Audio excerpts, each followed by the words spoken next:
Drew, and he was gonna kill me. So I ran, and I lost my hardcore character. Which is so dumb. I was sitting in his castle, though, you know.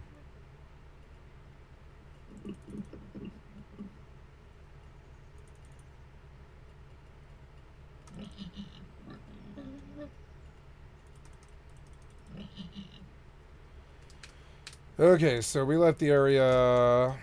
Going back.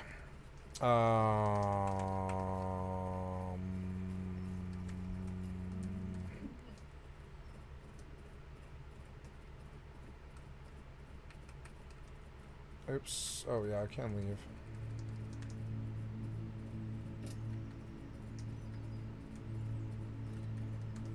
Or I guess, well, yeah, I will go out to my house, yeah.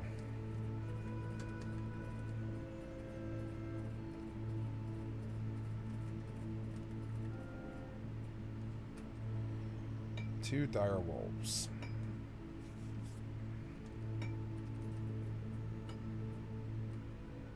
Wait, dire wolves can get bags? Oh yeah, I guess they can, huh?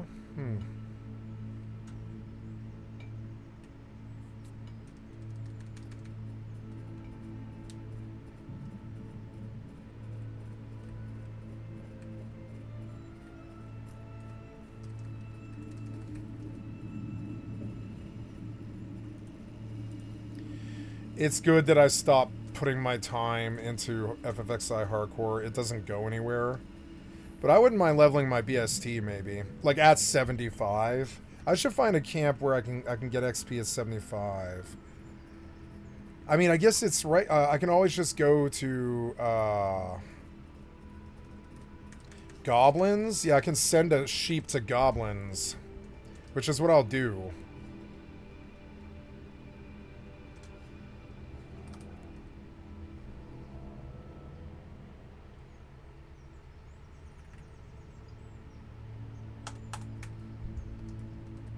I'll go home unless it's dark weather.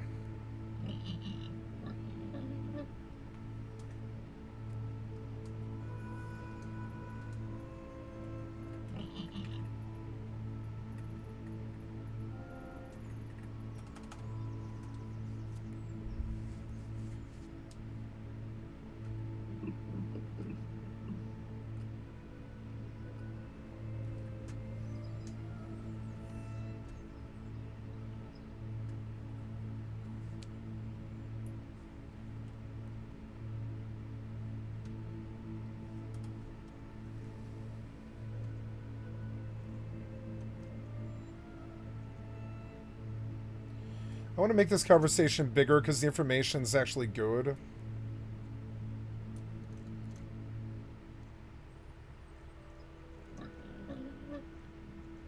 What's the catalyst in the crusher for tons of jadeite? I'm going to print screen.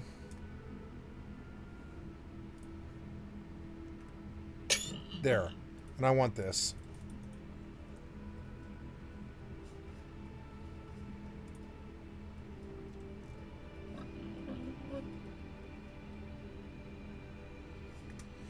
I'm gonna take these 2 screenshots, and I remember that I saw a whole bunch about Sabura water and stuff. Yeah, give me a board catalyst. Okay, so we'll go back down to, or no, I guess I will make this smaller again.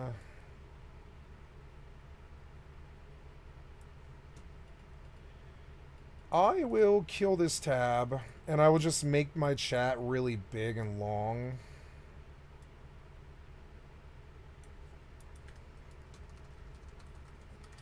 Can I make this, like, not... Well, no, I do want it see-through, though.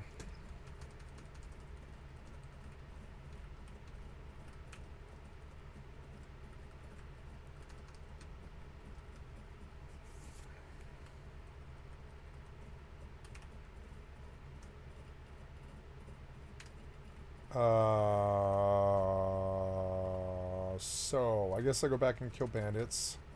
I hope Mr. Sandwich Guy isn't there, like, angry at me or whatever. All I did was take refuge in your castle.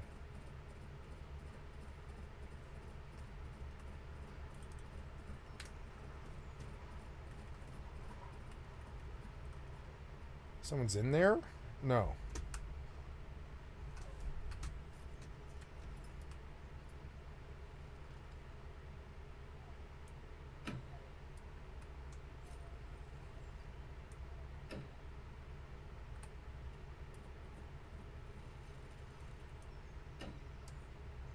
Ooh, look how much damage he did to that bandit.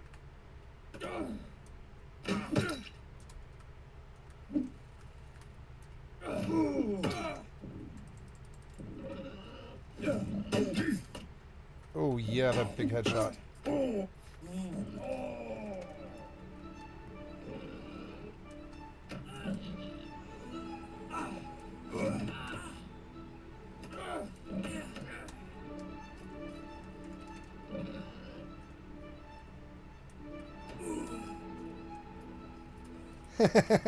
I took the pig off while the caster was at 1 health, and I didn't know.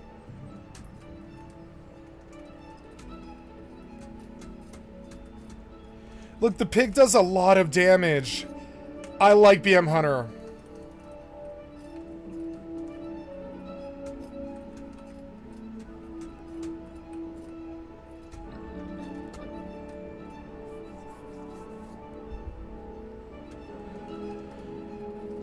What's my creature control?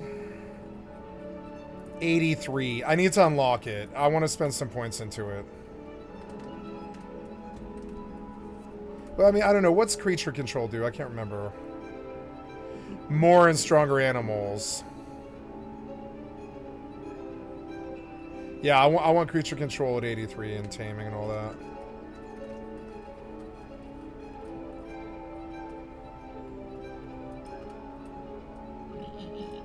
Razorback is a secondary, which is good. It'll take a long time for me to learn it, but...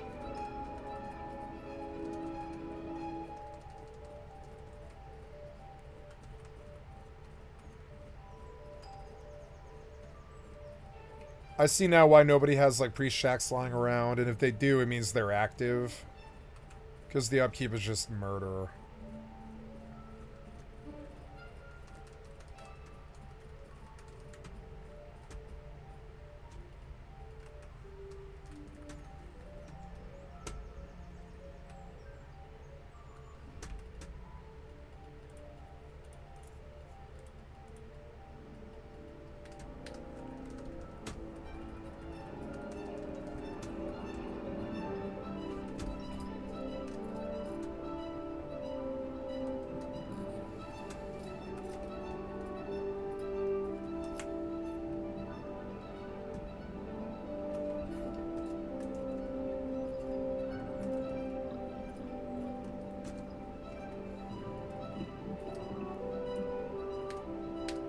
I leveled 2 pigs to almost 125 today, or 150, whatever it is.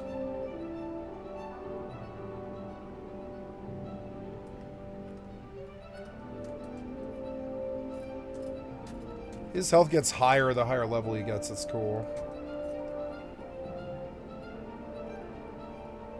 Hi, kitty. Do you want to out, kitty? You can go back out. Do you want out? We can let you out. Yeah, you want out? We can let you out. No problem.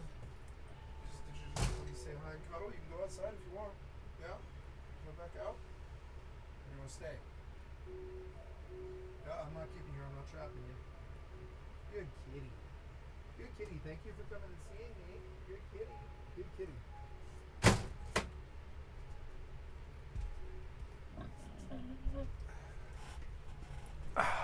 Woo.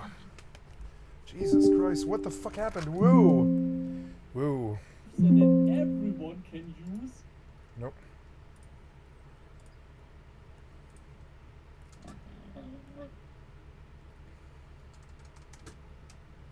Oop.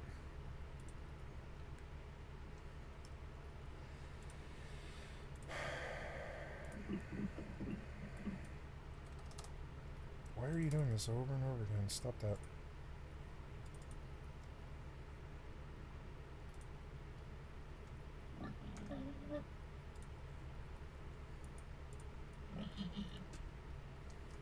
Fucking annoying.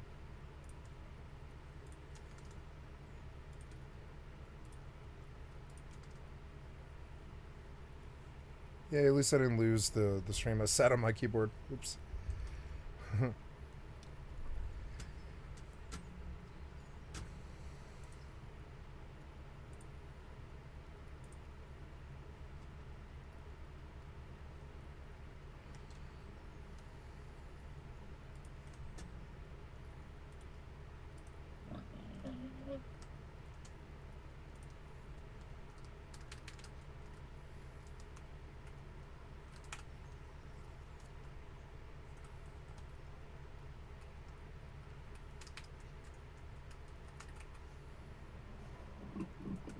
I think I will try my luck in... What's it called?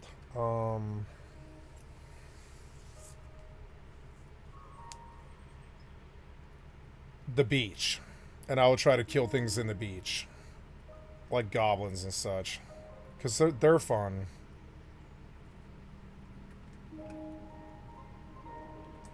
And I could just spend money on cookies. I could use Goldsmith to pay for cookies to just kill mobs.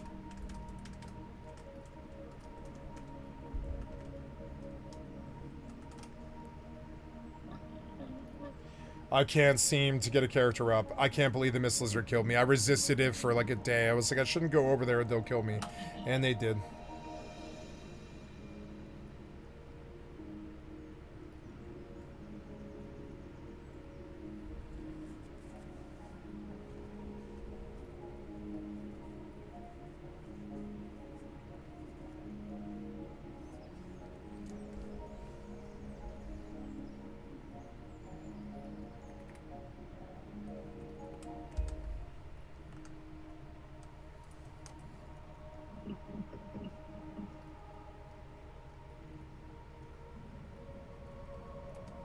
You have an error? Ah.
I was already in is what it was.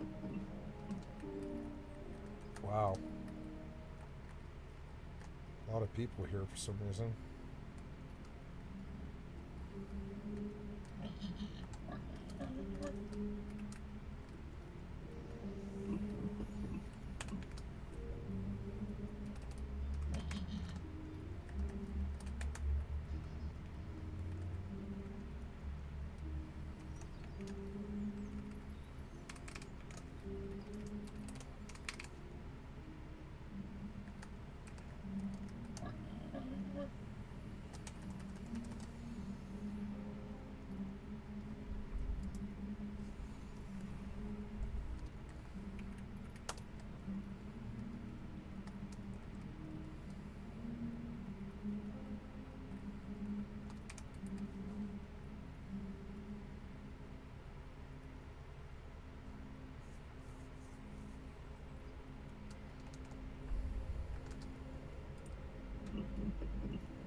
I remember when Outlaws was like $6.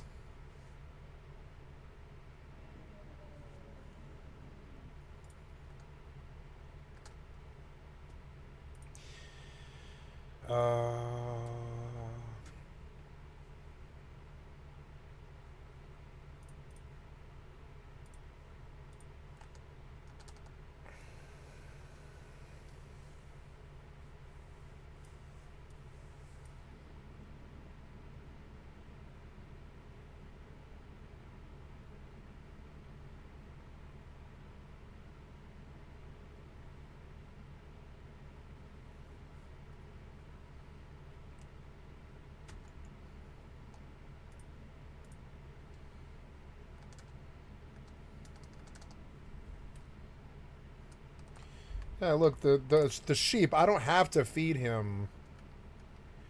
The sheep can just get me XP. I can just sick him on that fucking Doom Mage after he full heals. And I'm gonna do that. I don't care if the ship or sorry, and I can turn the sound up, right? Because there's no fireworks.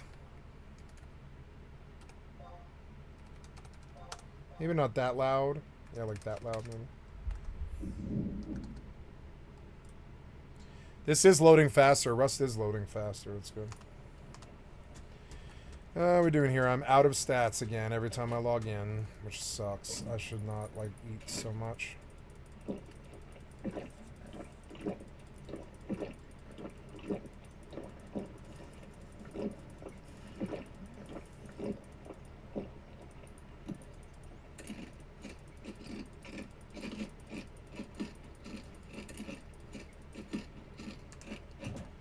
It is 8:30. The sun just set.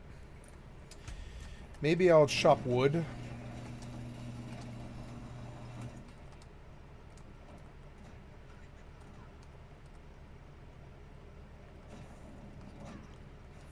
They just leave pets on it. Uh-huh. Yeah, and I don't even have to biscuit the sheep. I should come back sooner. Because some of these targets are nasty. Like, they pulled that Doom Mage, which... Or no, I guess they didn't. What happened to that Doom Mage? Did he go out of render? Yeah, like, I don't care if the sheep, like, kills it. I don't want to get hit by Gauss spells. You can't fight this thing.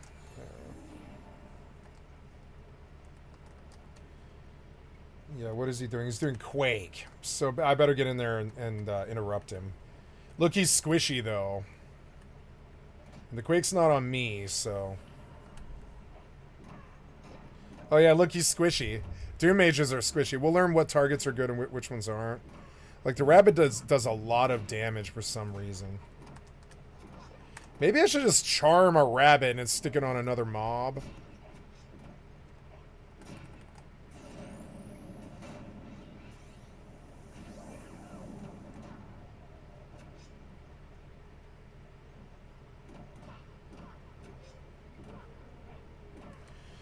Yeah, see, I participated in this, but I could only die, so I'm just gonna go sit now because obviously I don't need to do anything. The sheep can kill the mage. This is the gameplay that I want. I don't think I want hardcore where if I die I fucking freak out. I just want steady, slow growth on all of these games. Like on Eve, I'm fixing my standings right now, but it won't be like that forever. I'll eventually go out and I'll do PI in what's it called? Poshfon. Or maybe I should just do PI in high sec. We have high sec holdings or whatever. I mean, we don't have holdings, but I could just do PI like in Jita, maybe. Is there planets in Jita?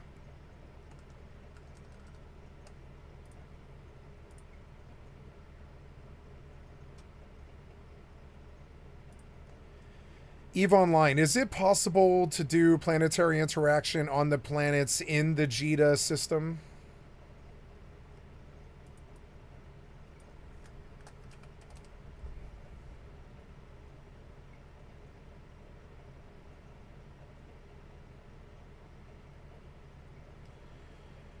Well, but I mean, if I could just jump from the planets in Jita, I'm gonna set up PI in Jita. which is fine, and that is free money. And then there's no risk, and I just dwarp there, I get my free money. Who cares if it's bad money? It's money that I don't have right now.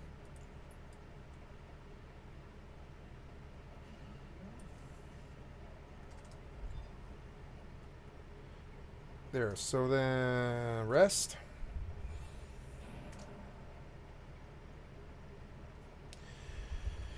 Alrighty, it is 11:40. I believe I will farm some wood. I wish I had a chainsaw, but I don't have any mats to make it, I don't think. What's the mats for a chainsaw? It's 2 gears and 6 metal blades, which I'm fairly sure I don't have. I should have kept metal blades for this sort of situation, but we'll take a salvaged. I'm gonna put the jackhammer away. I'm gonna take this axe. Yeah.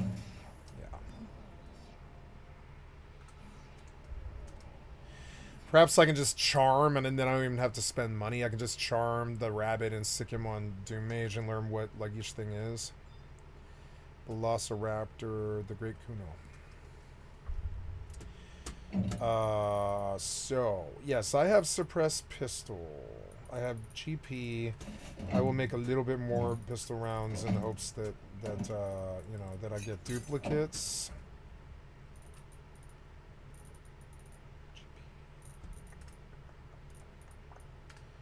I guess I could make shotgun rounds. That's not bad actually. So we go out. We chop tree. I'm gonna put this away and this stuff away.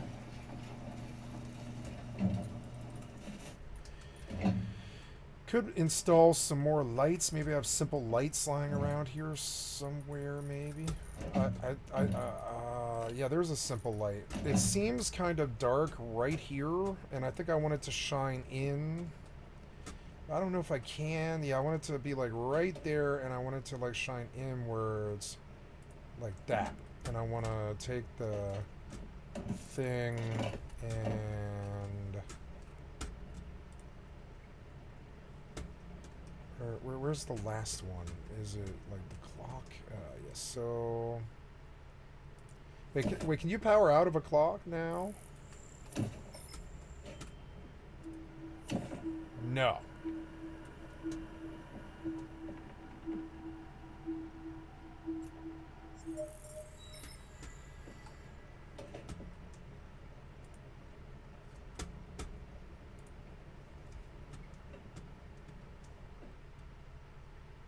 Ah, here we go. Simple light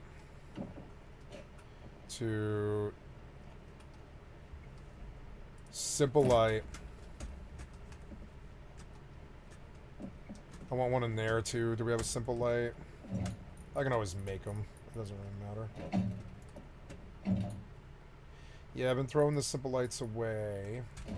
I can put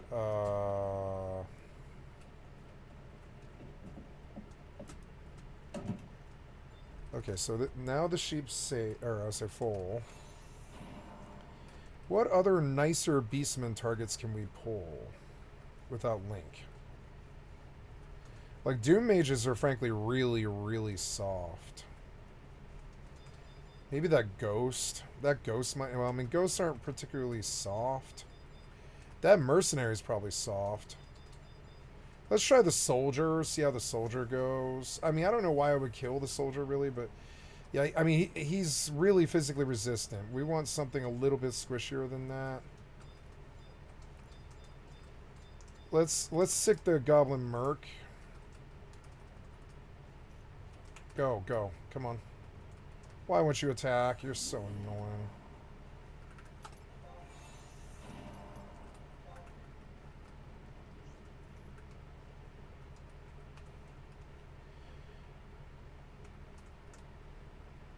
Attack the fucking goblin. There.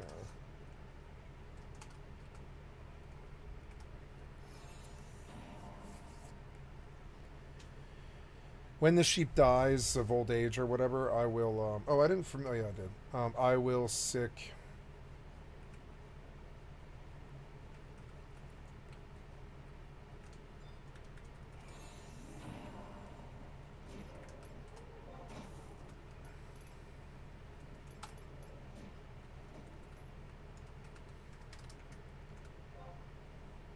Like, my sheep kicks this fucking goblin's ass, especially with food up.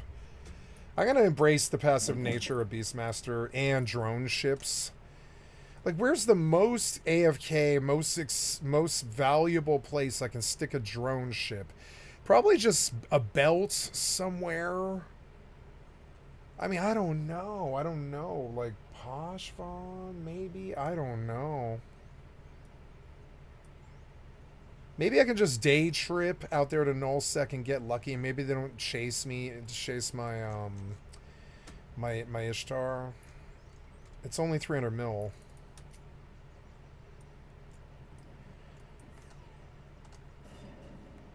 Because, you know, well, I mean, yeah, like, I don't know. Yeah, I know, if I, especially if I hypernet the fucking ship, yeah.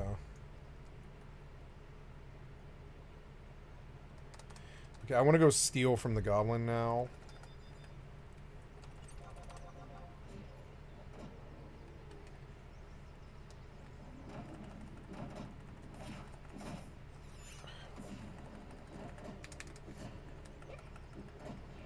Nope.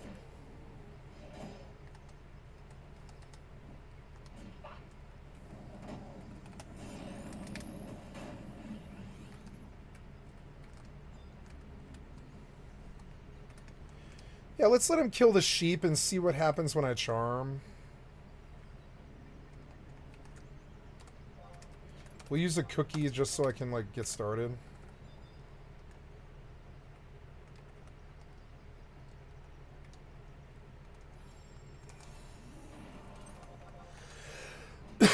I don't think the alchemist is... I think the alchemist is really, really squishy.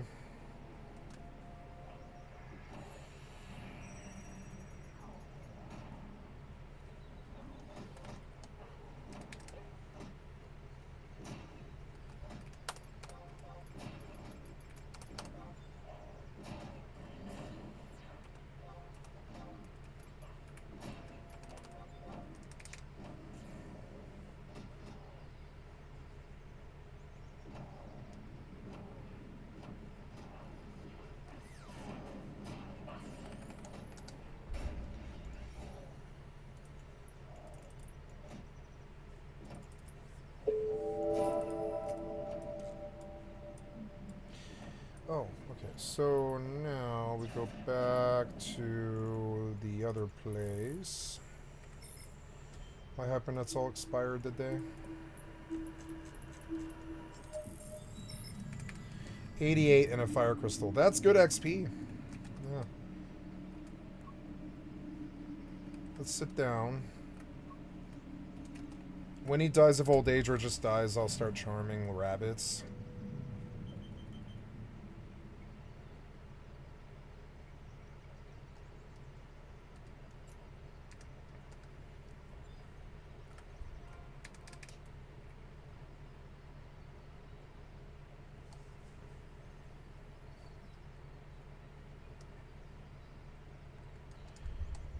Okay, it is 9 a.m. I was trying to wire light. Maybe we're okay. I don't know.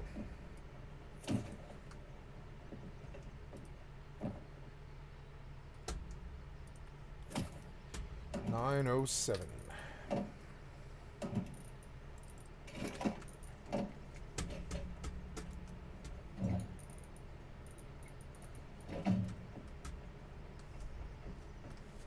I would like to range on the...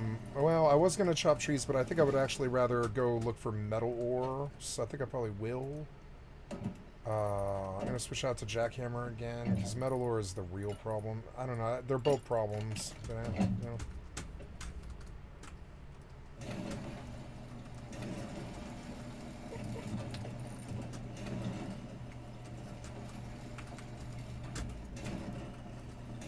Fuck, it's hot in here. Oh, the camera got moved. The kitty bumped my camera. Sorry.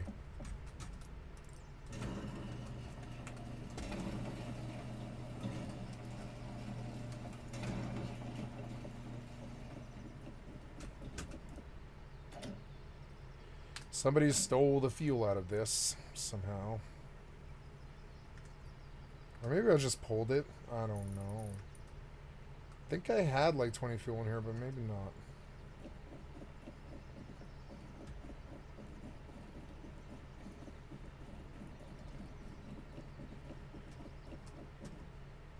Ripe. Nice.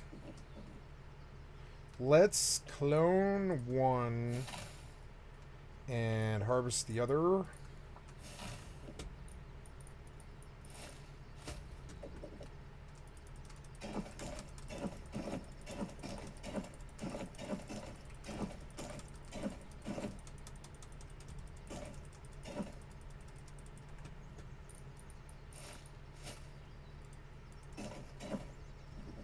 Good.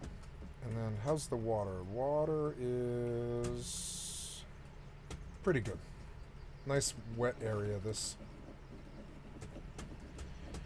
So 9 pumpkins, 4 worms, and a jackhammer. I'm gonna need some fuel. We're stepping out.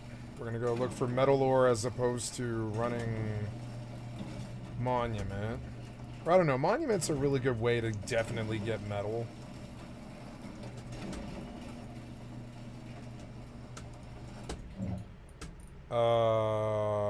Need fuel.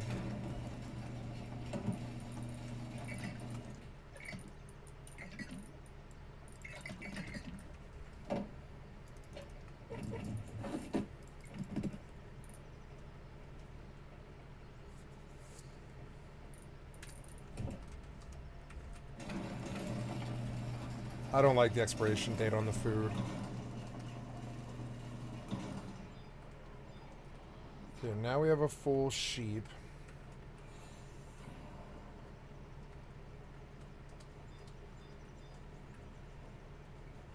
Those guys are like killing everything. I don't want to link Liz. There's a goblin. Let's go kill him. He's squishy.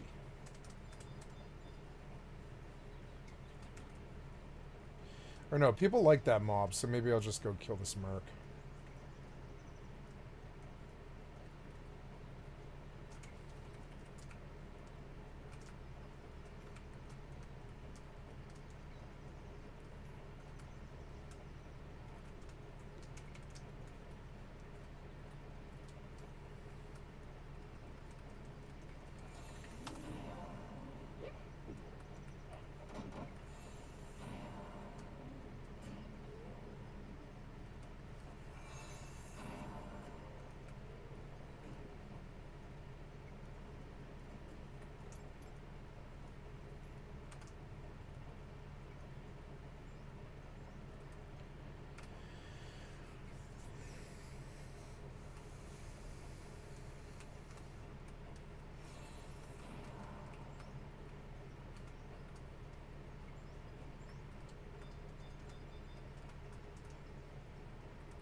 What do you mean, sit?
Damn it.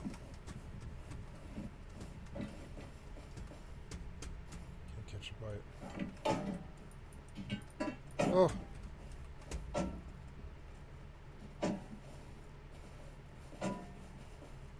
God damn it. So annoying.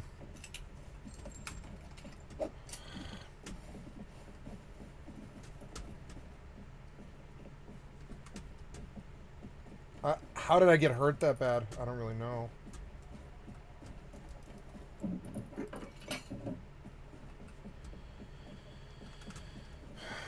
Got no solution. Gotta go back.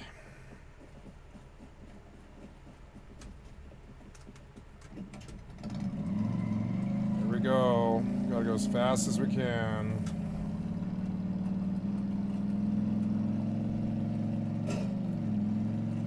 Oh!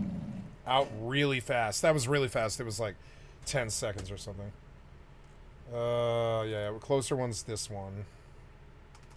At least I got down the tunnel a bit and away from the whole horde of zombies. Although now it might be really hard to get out of that situation. I don't really know. But we know where the body is, which is good. Zombie server's better. It has more interesting stuff going on now.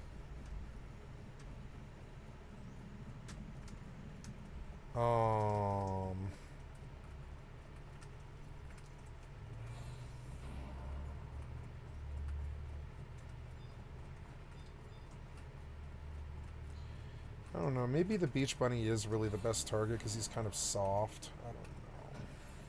Can I steal from him? Rabbit hide? Nope. Yeah, he's squishy.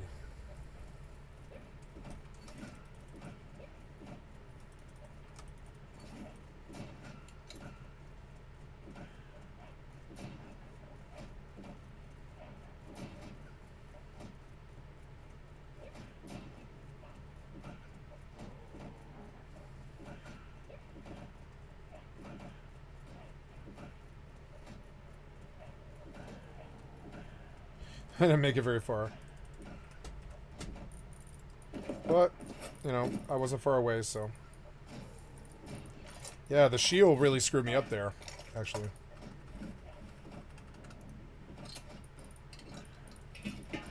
Oh, I will recycle it.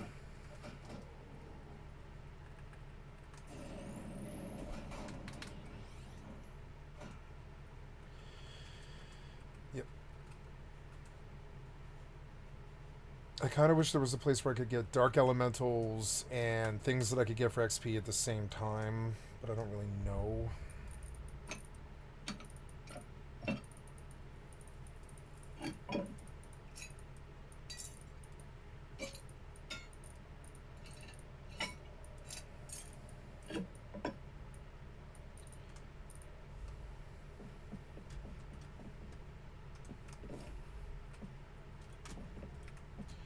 No arrows at all?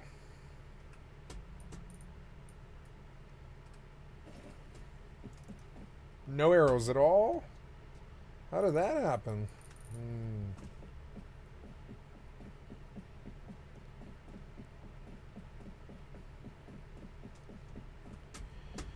Well, I got the milk crate, but we came down to find metal ore.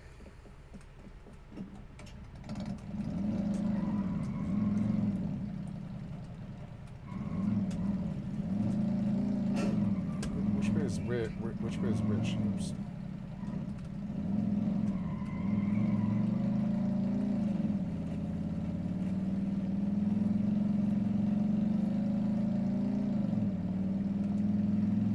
Oh, God, no bite.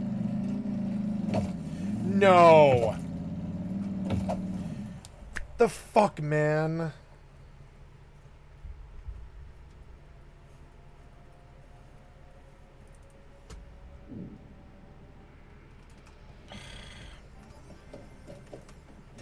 I was not near that zombie. Yeah, maybe I best bring something with me.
Nobody's fighting this guy.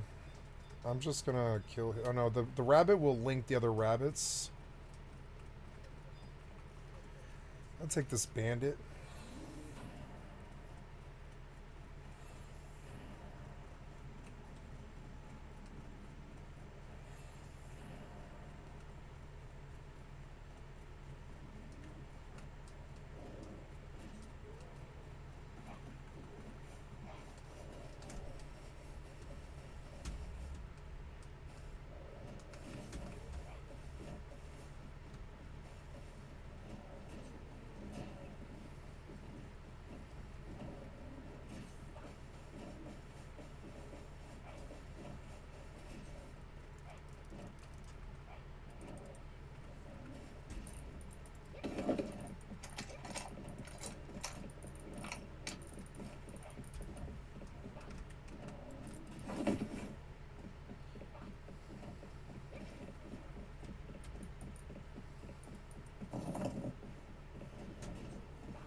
Hello?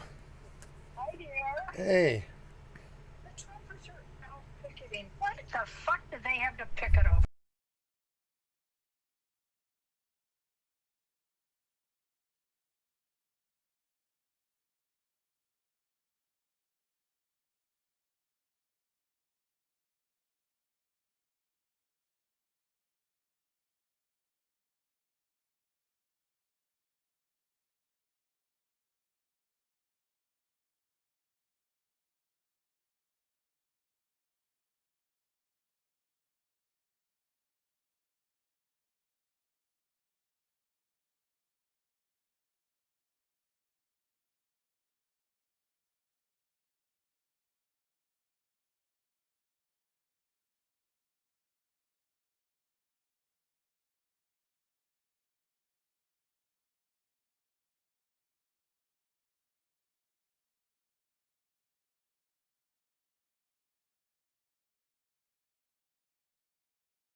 Ah, sorry guys, I caught 4 bites. Like in a row, but like I don't even think I got anything going down there really. I kind of did. I got like 4 stop signs or something. But the constant distraction. Oh. Or not constant, excuse me, but it was just a distraction, you know? It's a fucking it's like I made it halfway, immediately got a phone call. No, I want to be dead. Like, you have this terrible disease.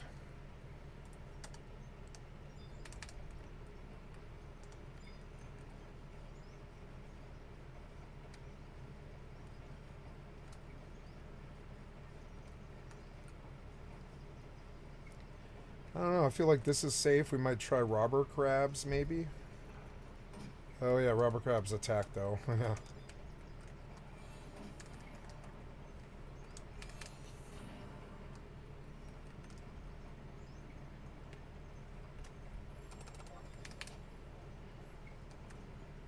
Robber crabs don't drop anything good.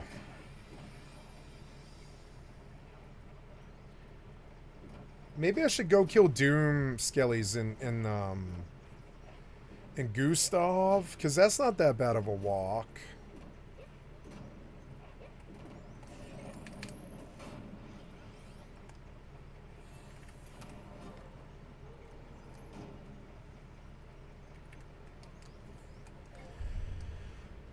Okay, so I got on Rust and I did things, but I believe I will get on Mortal now. Just kind of wanted to check my base. Oh, there we go. And we're going to do you, and you, and you, and you. I had 2 stacks of arrows, and I don't know where the fuck they went. I was carrying around 2 stacks of arrows. Did I use that many? I must have. Man. That sucks. That's going to be a metal cost, maybe. Or no, I have bone. I have bone, huh? I do have bone, I think. Yeah, I have bone. Make me bone arrows is what I should do.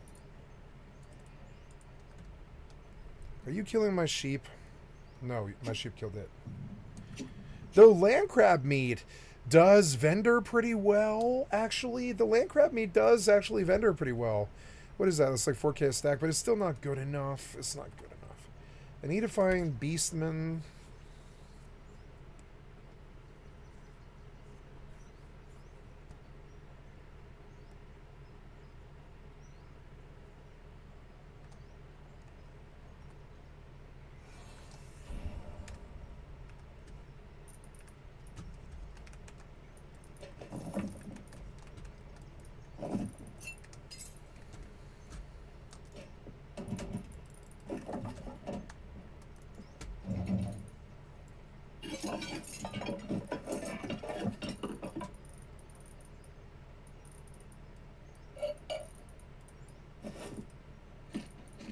Maybe I should do a recycle run. I'm pretty stacked here.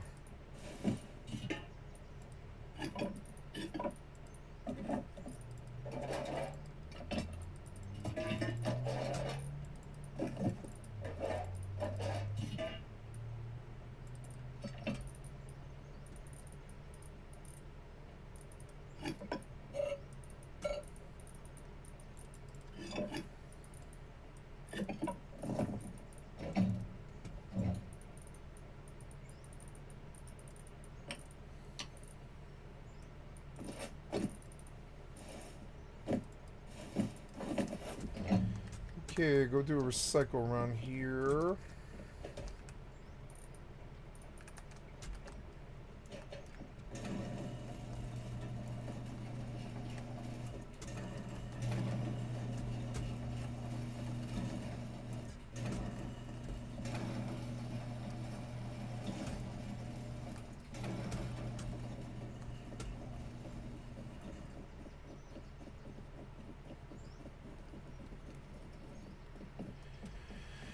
As I go down to the river to pray, worrying about that good old way. And good Lord, show us the way. Oh, brothers, let's go down. Come on down, come on down. Oh, brothers, let's go down, down to the river to pray. As I go down to the river to play, worrying about that good old way. And show me the way. Oh, sisters, let's go down. Come on down, come on down. Oh, sisters, let's go down. Down to the river to pray. Whoa.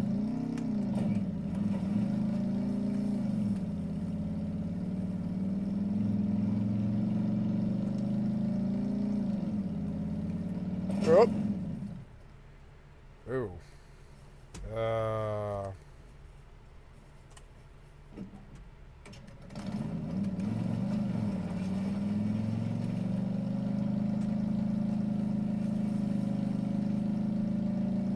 Oh, don't shoot me.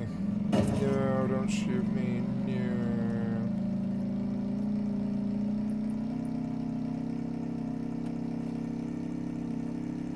Did I leave my jackhammer? I must have. That's weird, so I guess I'll keep it tooled in.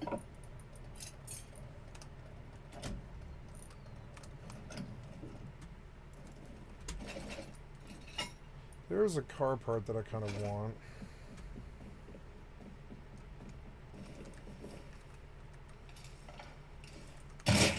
Why?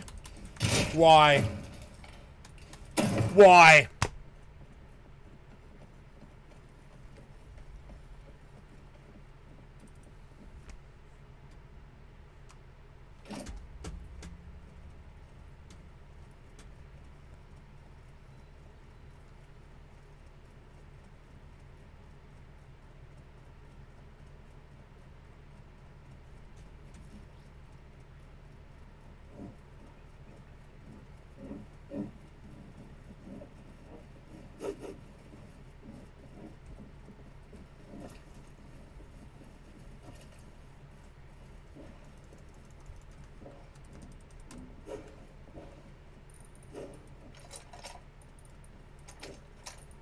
Where's my bullets? Damn it. What's that sound?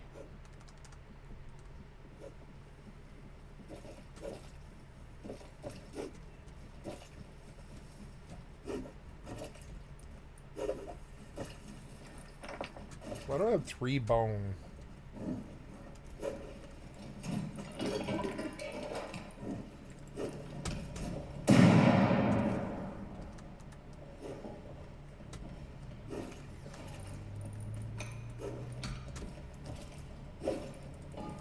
Where are my bullets? Damn it.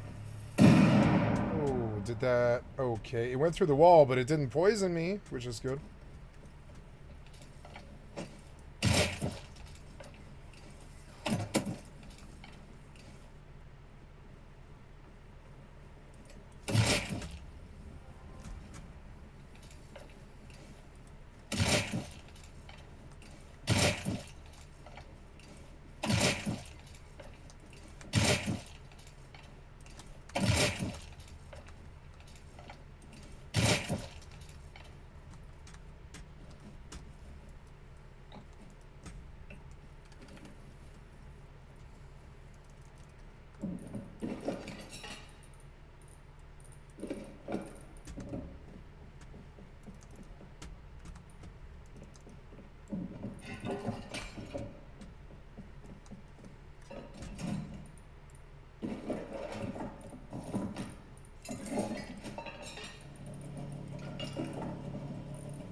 Dude, 1,000 metal frags. This was a good run.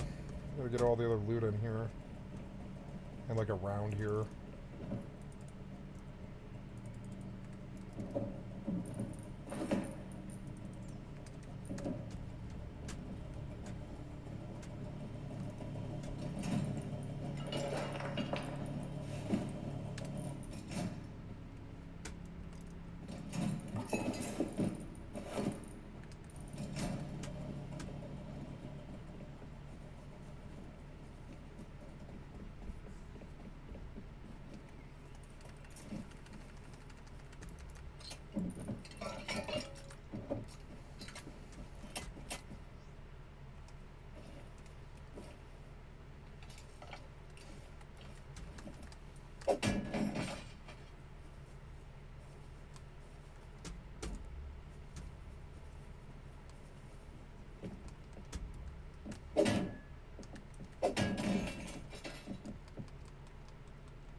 Single plant pot. I wonder what that's for.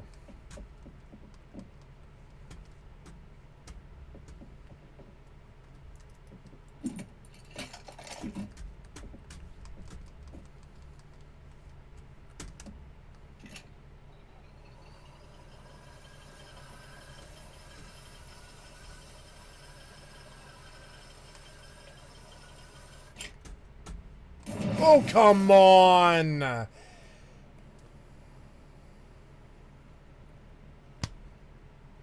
Stand up, motherfucker. I got a broken leg now. I don't even want to stand up.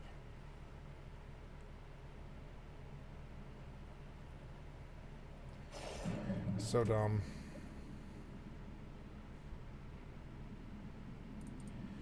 Thankfully, I prepared for this.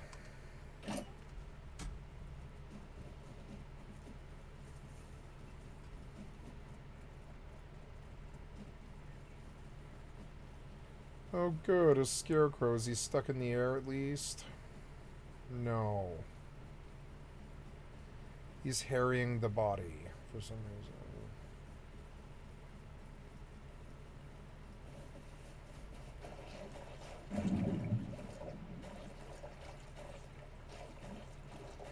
I'll die again. I don't care.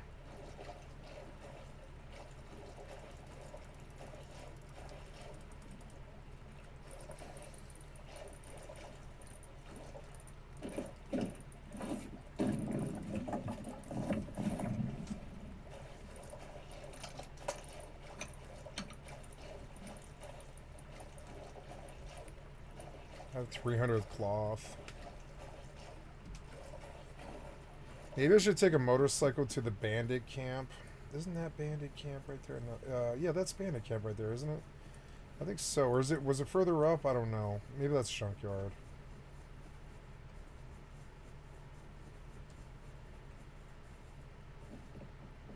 Maybe I can go to. Or no, I can't. I can't sell cloth to bandit camp.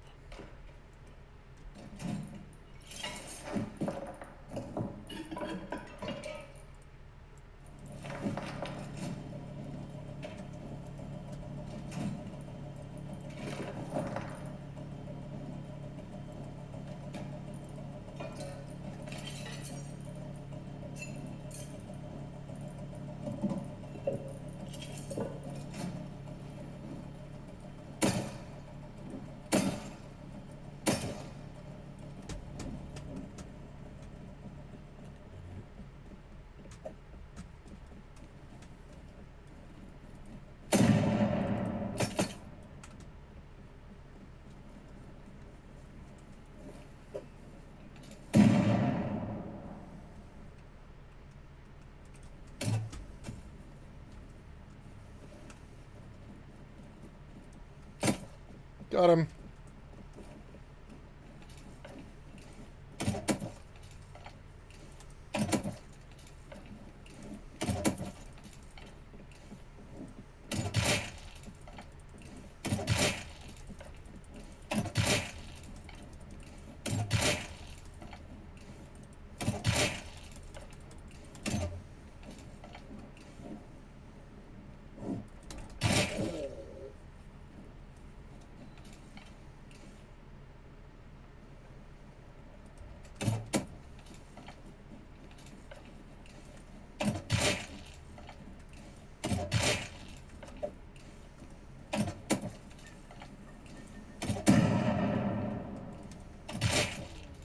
I thought he was a player. I thought I knocked him. No, he was a scarecrow.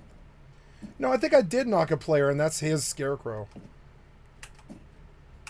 There's a bike right here. Horrorfire. Okay, well. Let's go back to the base now.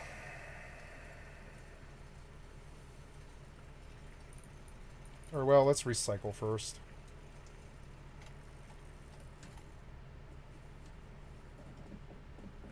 So I need a hammer to fix the bike to get out of here.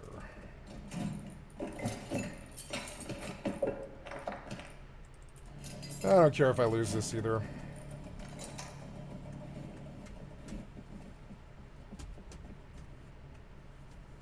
Who is Horfire? So who showed up? It was just Horfire. Killed him.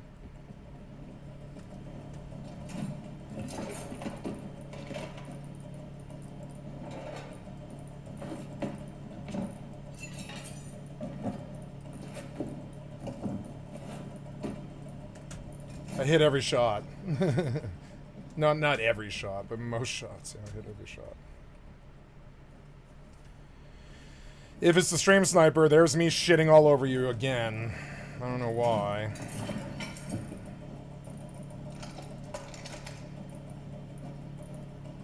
Actually, I'll keep that and load it. Might need it. Might need that. Let's make a whole shit ton of bandages. Prepare for battle, essentially.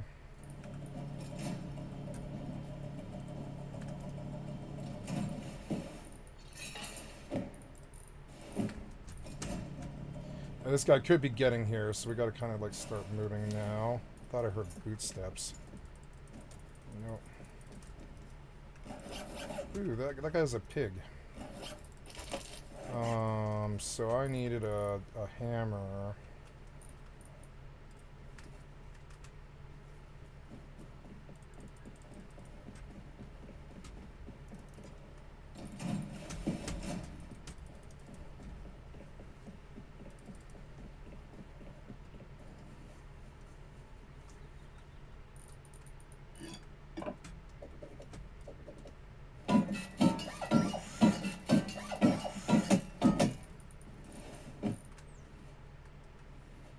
Get all set for battle here.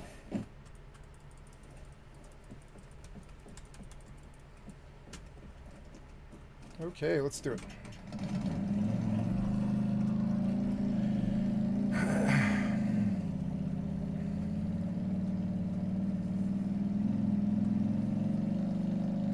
Was he trying for an Ayoka play? I don't know. Ugh, why do you wedge into things like this? Stop.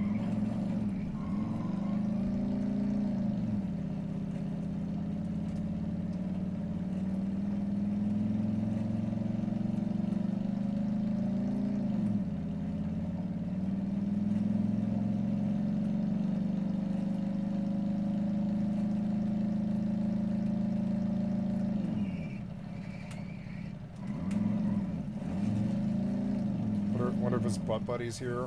I don't know. We'll find out, I guess. I'm gonna open with the shotgun, I think, because that's looking like the range of the engagement here. Looking for a camper or somebody inside the base. Nope.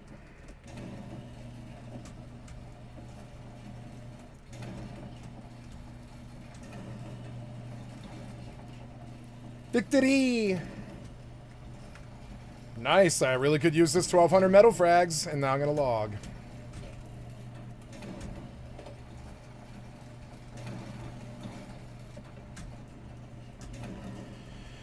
Okay, 1200 metal frags. I need to know where my bullets went. Where did my bullets go? I need them. Where did my bullets go? This would have been a lot easier if I had actually brought my bullets, but apparently I put them away for some dumbass reason. I always do something dumb like that. Always. Oh, there goes my sheep. Maybe I'll take a robber crab, actually, and use it to kill other stuff. No? Oh, what?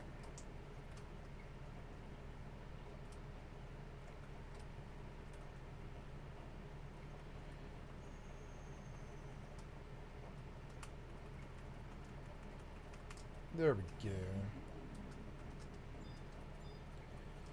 I don't know. Robber crab versus lizard.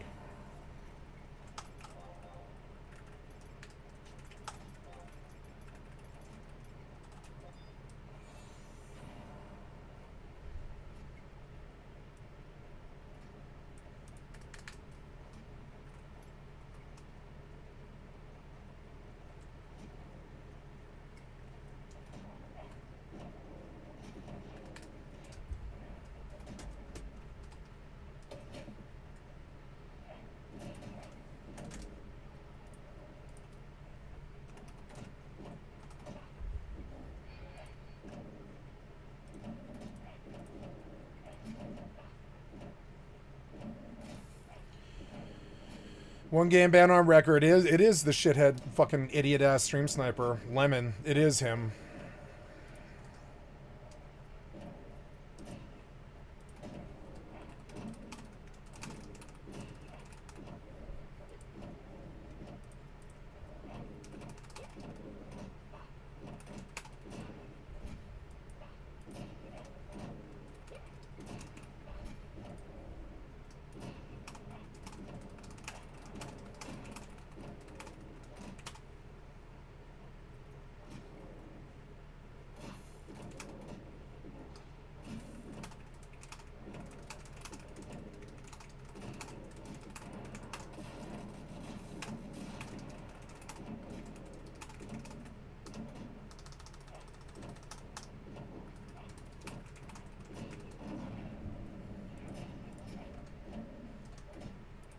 His butt buddy must be in the men's restroom.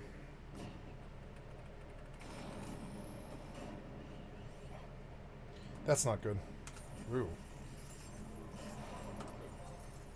Ooh. If I'm to get out of this, I will have to zone. I don't know what happened here.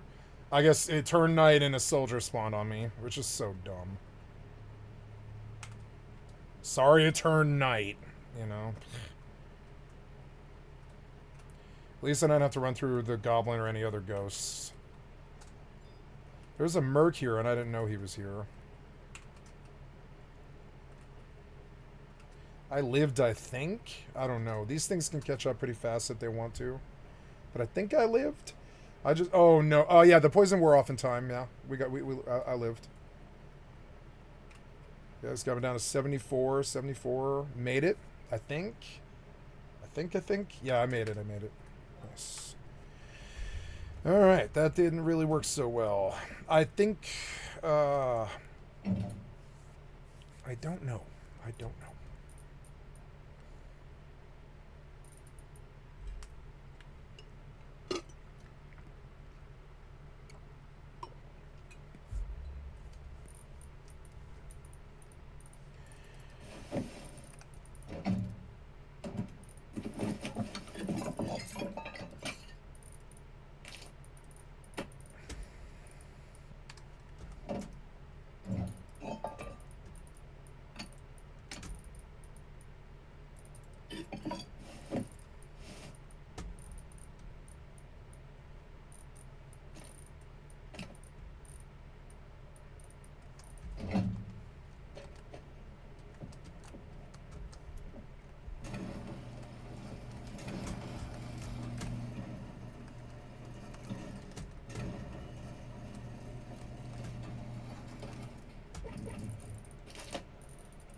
Okay, 33 hours in the base. That's good. That's good. All right, let's log out. Go to Mortal. Got a PvP kill. On a bad that I always kill, though. Which, so he doesn't count. It's not really a human being, or it doesn't matter. It's like killing an NPC.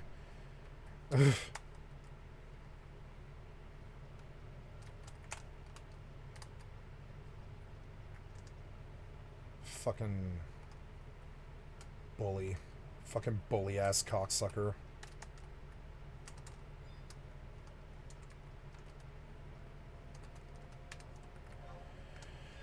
Dry bones, cave worm, Arister. Aggressive warrior.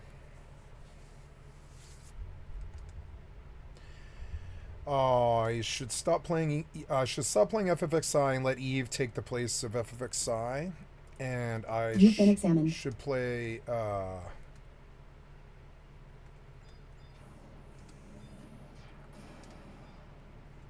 You intend to fight him, do you?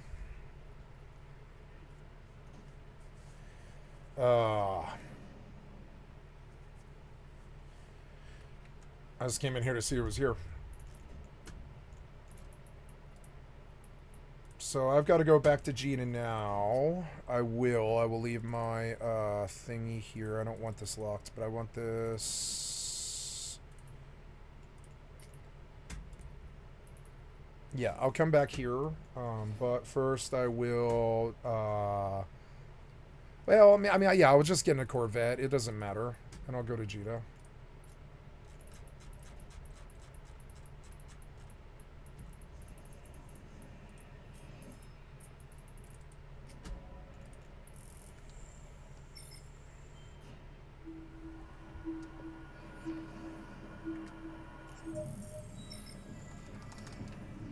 I want to sit by this zone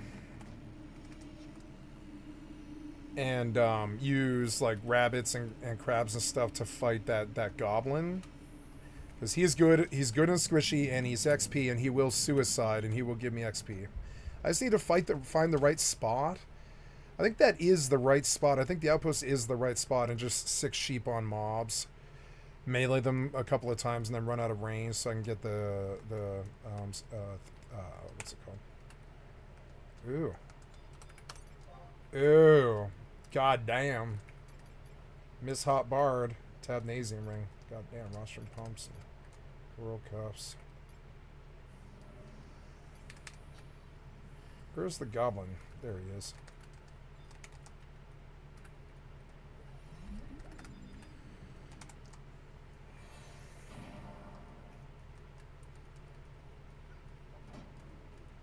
That's good damage, 73. Okay, it is 5:40. I got an hour and 20 minutes, so Mortal seems a little bit more appropriate than Starfield because it's a long load, but when I come back from dinner, I'll probably be drunk and I'll play some Starfield.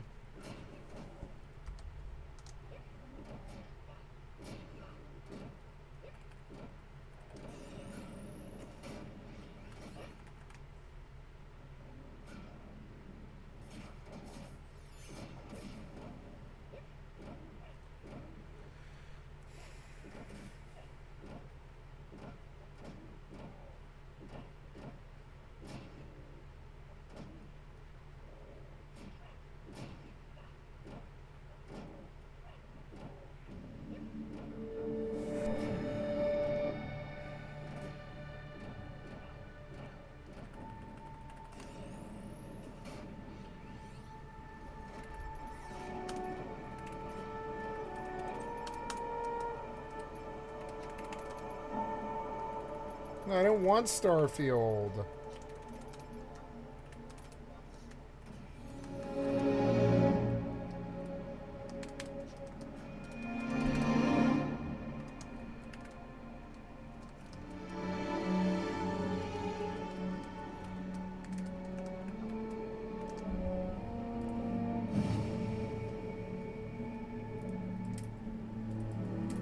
I didn't want Starfield.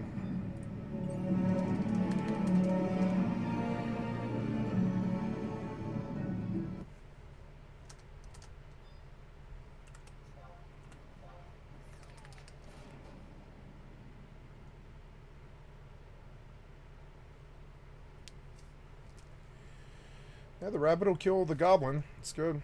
I meant to get on Mortal. Yeah, open Mortal.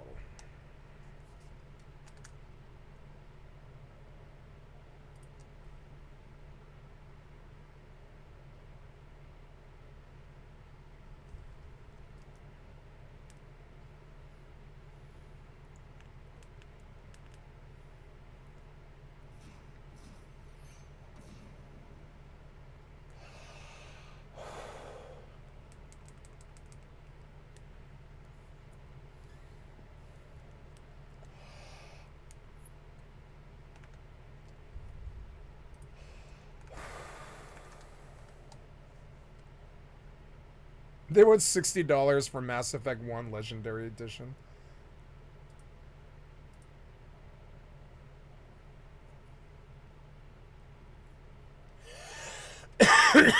Excuse me.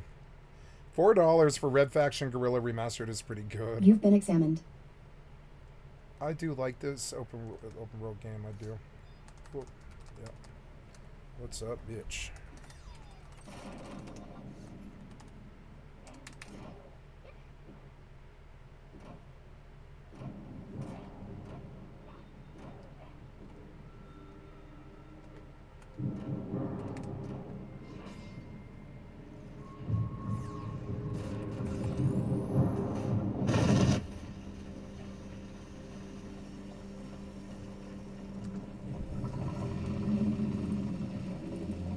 Your skill has increased.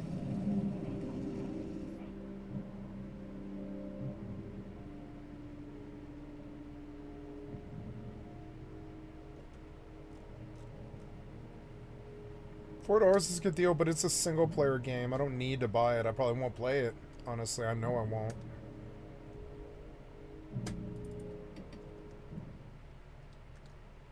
Oops, so we are going to Jita.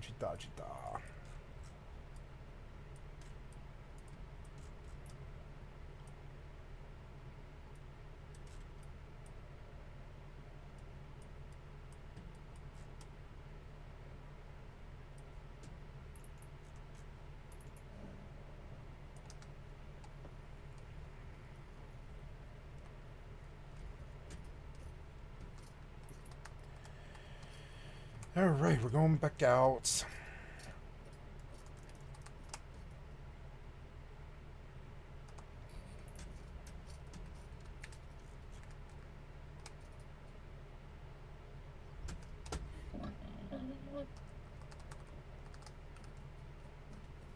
Okay, for 65.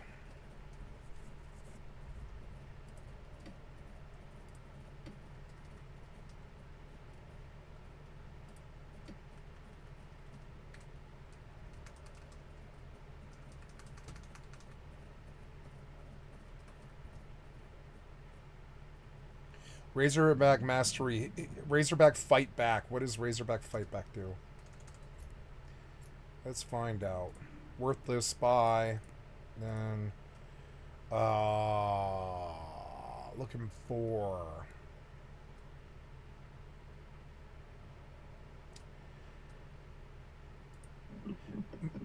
No. Mortal 2. What does Razorback Strike Back do?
Doing better.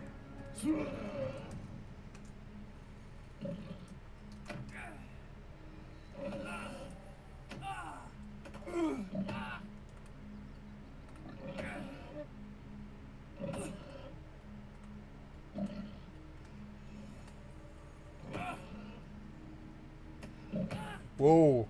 So 5 really hurts, and I just want that to be the attack, I guess. Yeah, 5's the big one. Oops, no, don't do that.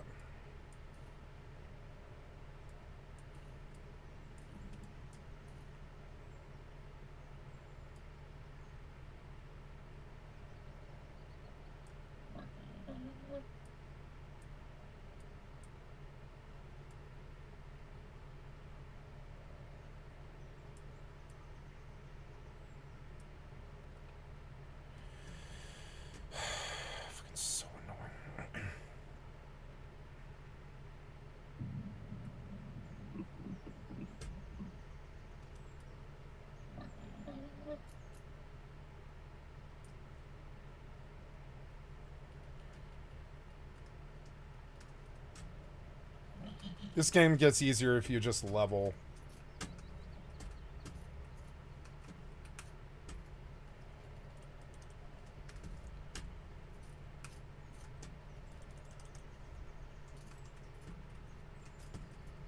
I really hurt. I'm only gonna hurt more if I keep grinding like this.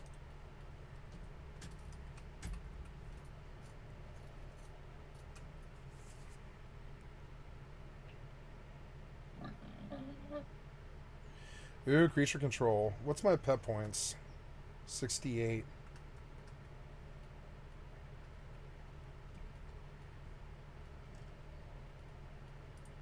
Like, I don't block at all. Should I remove levels? I don't know.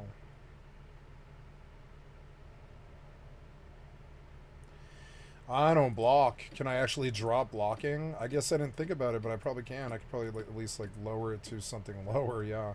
Buy points for other things. I like the system. It's so good. Okay, these are gonna spawn. I guess I should like eat maybe. Oh, I should probably feed the pig.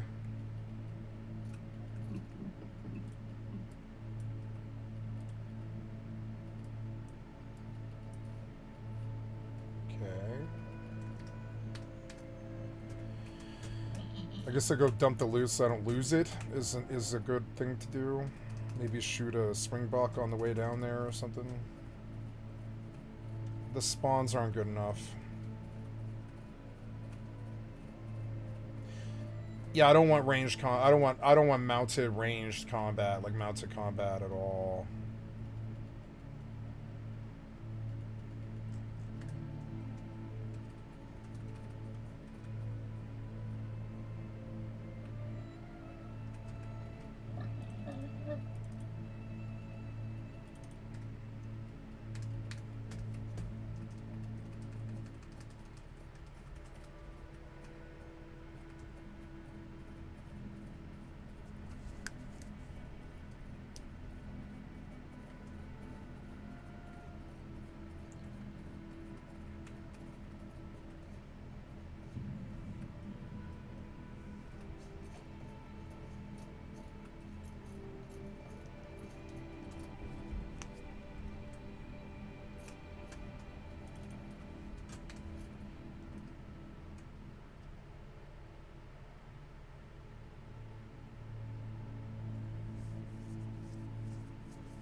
Oh.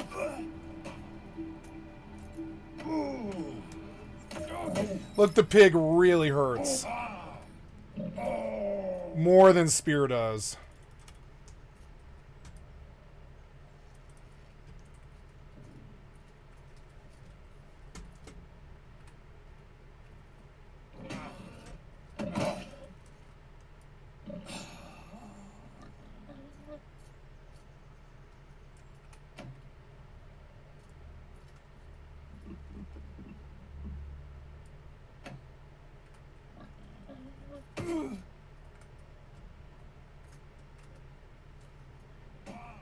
He like turns around so I can shoot him in the back.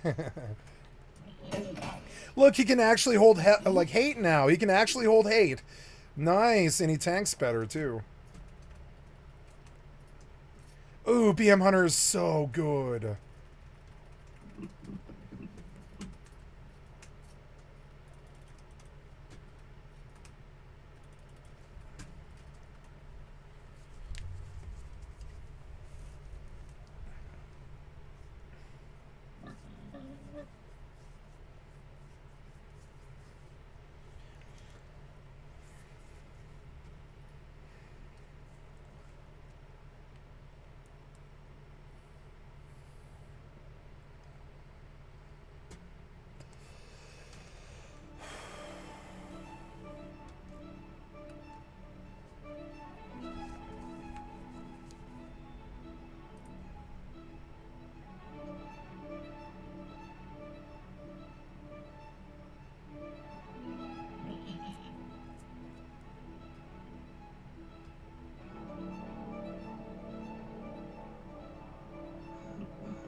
Wait, I could just set up PI and Jita.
Oh, I'm done. I'm done. Oops. I don't know when I finished. Oh, well, that's alright. It's okay. It's all the same clade, really. Man, I got through half a level a lot faster. Chaining these things is the way to do it. Gives you good, solid clade.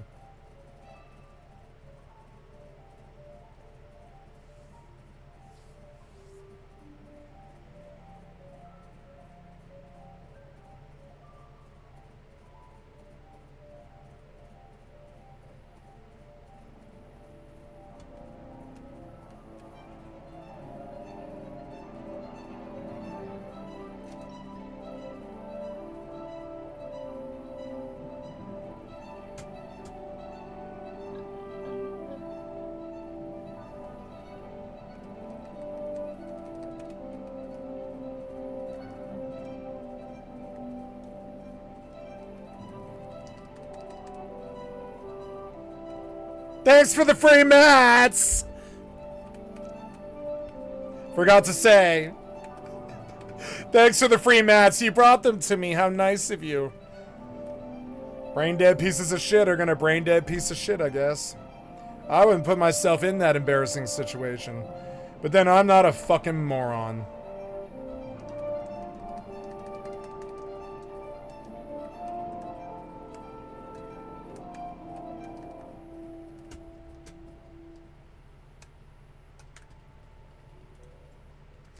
Minor vial. Wonder if that's worth something. 3 band. I guess I should sell those, huh?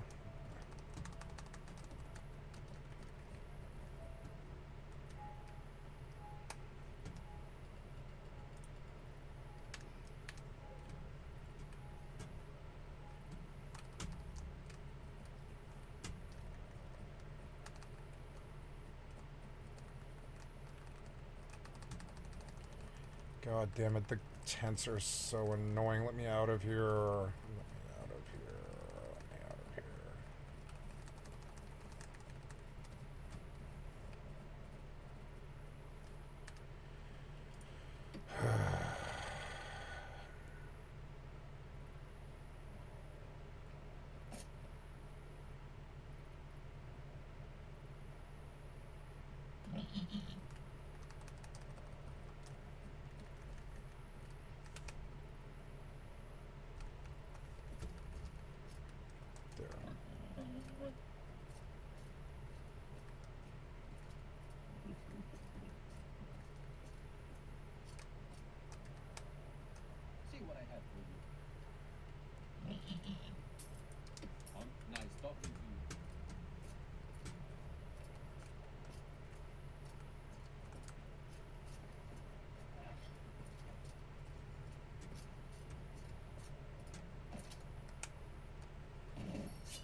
Ooh, I can't wait to get like this one.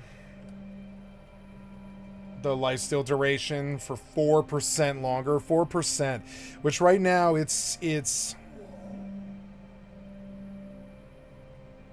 I don't know how long this buff is. It's like 20 seconds or something. So like, you know, it's not that long. You probably get like an extra second, but I mean, it starts to add up when you start to do it. Maybe it might be better.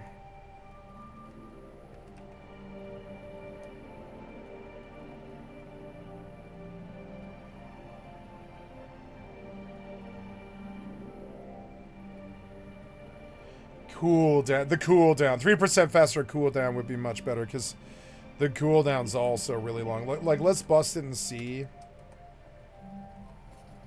It's a 24-second buff, so, you know, 4% longer on that is like a second or something. I don't really know. Yeah, it is like a second. Yeah, it's like a second.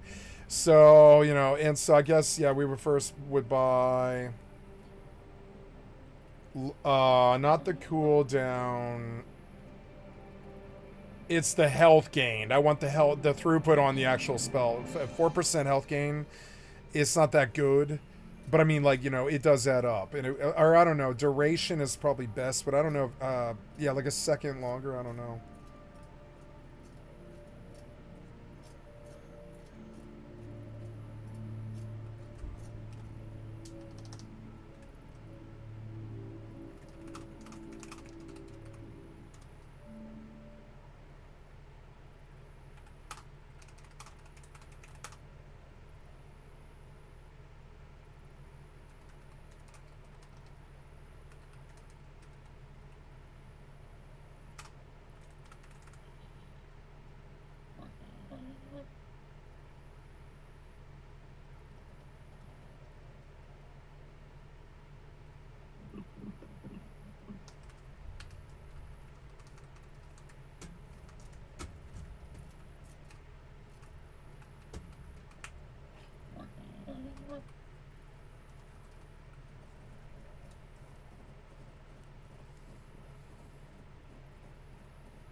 Ooh, Razorback Mastery is just gonna make me stronger.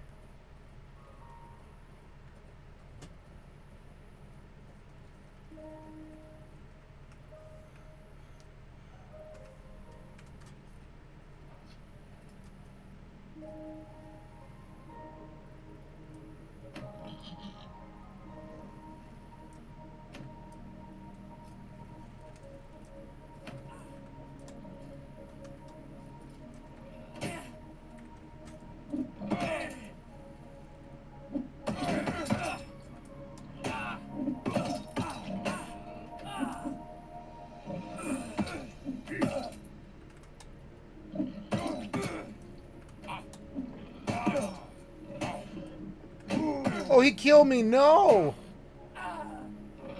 No, I don't want to lose him. No. Is the other bandit going to kill my pig? He is. Oh, my God. How did I die? I don't really understand. Ah. God damn it. Priest. I lost my really good pig I leveled all day. No.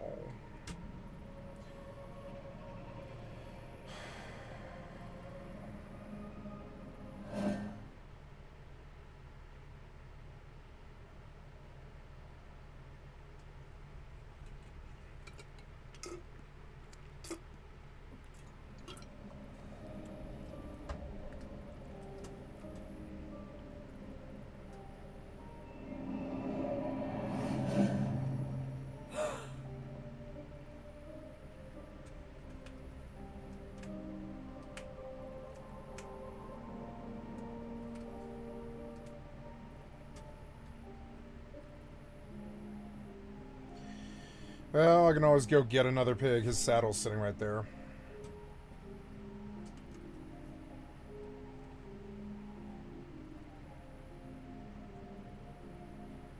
I think the changes to the hardcore server have made it much more difficult for these guys to fucking stream snipe me too.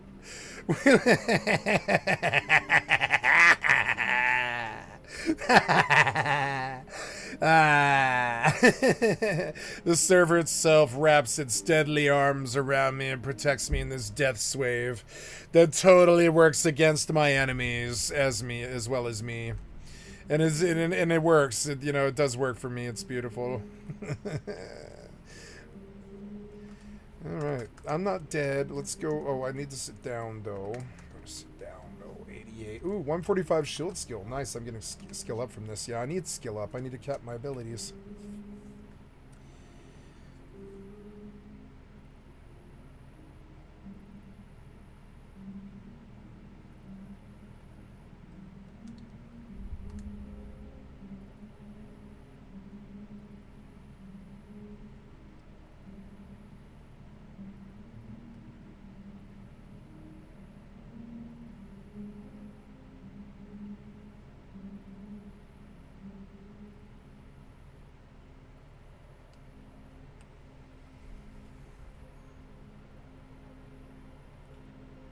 No butt buddy today? Dear butt buddy, if you're in the channel, if you stop hanging out with him, I'll leave you alone and I won't prosecute you. And you think I'm kidding, but I'm not. I'm being more real, and I'm, as real as I've ever been. If you stop rolling with him, I won't prosecute you.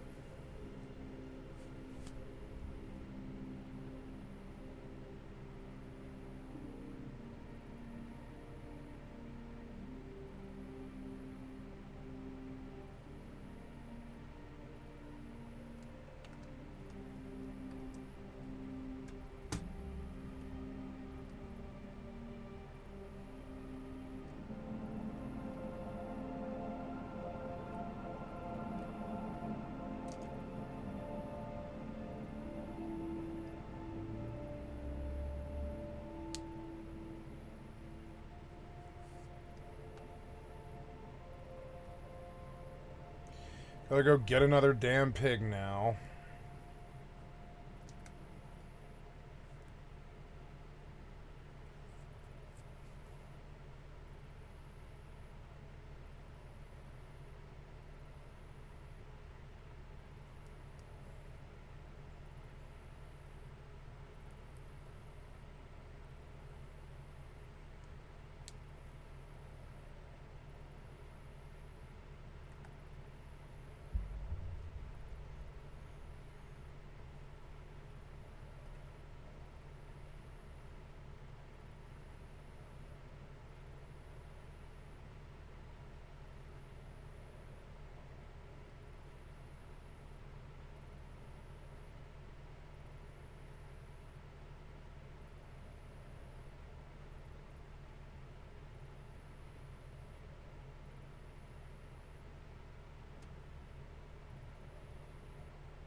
All I have left to do today is drink wine, eat dinner, water the garden, and play Starfield. That's it. That's all I have to do. I have such a good life. They say, living well is the best revenge. And I live that. I live that reality. My bow's not here? My bow is not here. Odd. Oh, Panini's hailstone hit me. Oh. That's not good. Why can't I move?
I haven't lost a kit in a while. Few days. It's good. Got all that stuff done today with that kit. It's good. I got pulled in 2 other kits. So it's like the math doesn't bother me. I pulled in 2 kits today and I've lost 1, so yeah.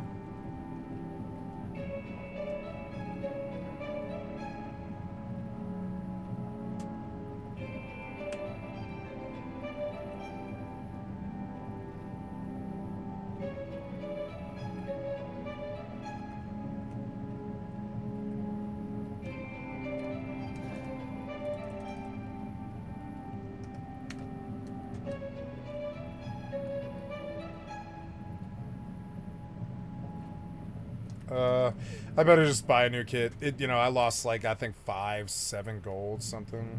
It's not too expensive. No, it was a little bit more than that. It was like 15, maybe.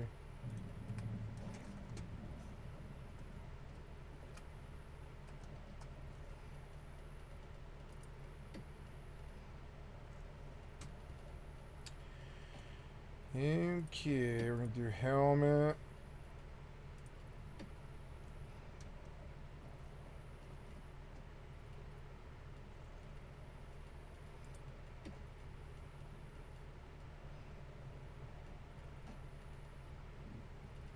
I want log defense piercing 50 plus.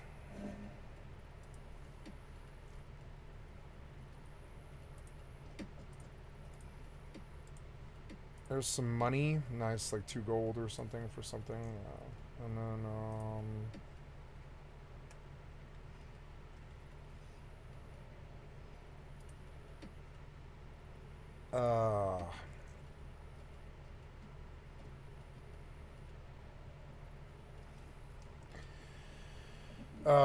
I am buying armor parts, but I don't seem to be seeing. Oh, because I'm in buy orders, right? Armor parts. Yeah. So we will do piercing defense 50 higher stuff. Helmet.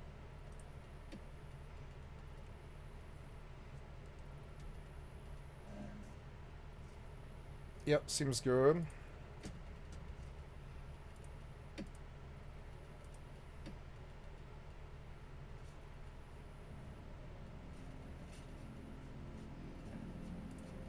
Seems good.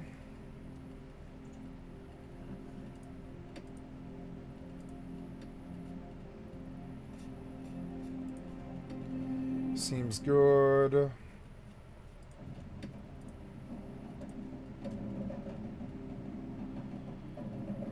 Seems good.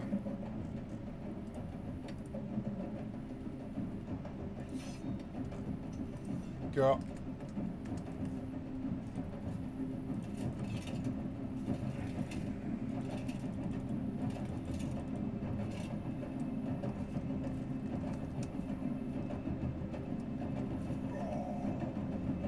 So that cost me, what was that, like 9 gold? 9 gold so far. Then I want a 117 strength requirement bow. 120. 126.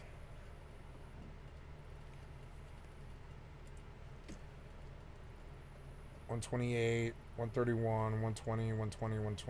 Okay, so what? Let's try $112. $128, $131, $112. $112. Vel ASIM for $350. Okay, so we're at $1350. That's not bad. Then I need arrows and bandages, and that's it. And a razorback bag. Arrows, bandages, and a torch. Or no, I have a torch, I think, in one of these bags. Yeah, there we go. Why isn't?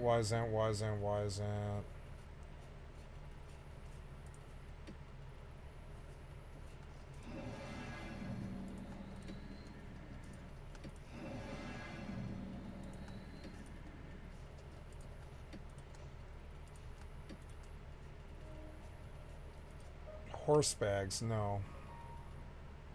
They're razorback. There we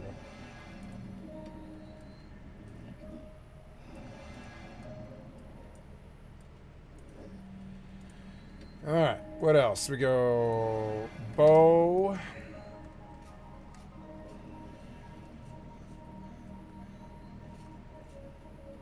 Oh, I bought an ASIM. Wait, I don't want an ASIM. Ah, I was screwed up and bought the wrong bow. I want a longbow.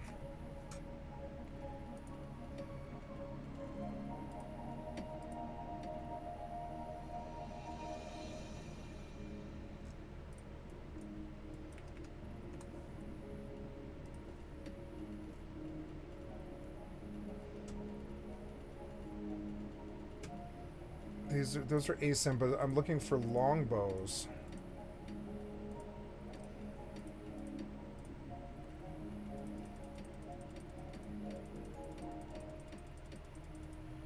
I don't know. Looking bows now with just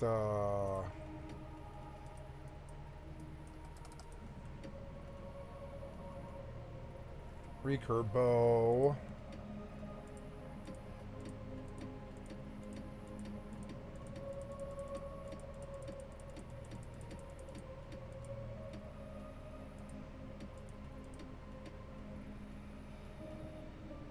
Oh, long recurve bow. There.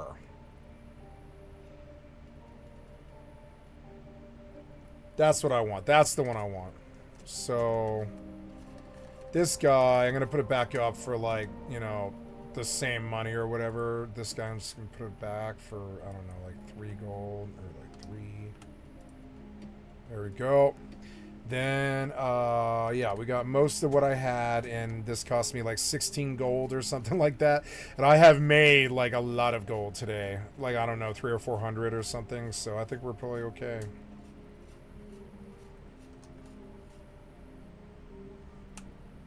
I have what you're looking for. 750 longbow arrows. Thank you. 150 bandages. Only the best for you. And I believe that's good, except for a torch, really? Yeah, like, maybe, let's see if I'm hungry.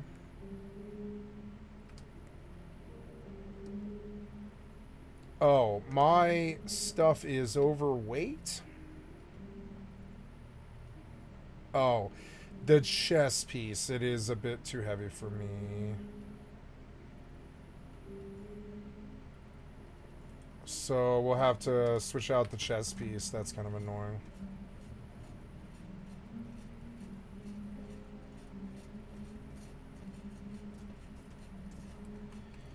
Okay, so we're gonna sell this one for 2 gold. And you...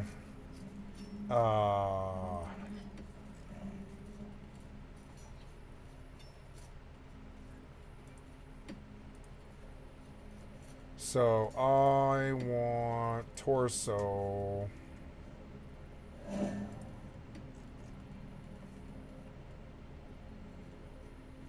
with 50 piercing.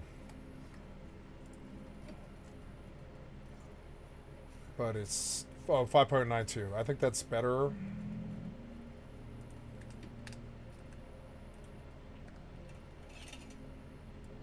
Okay, there's the full set. I made some errors, but I'll learn. You know, it's fine. 10 gold. I still have 24 more gold and silver, which is good. And, yeah. So now I go out and I get a pig and I'll see what's on my corpse still.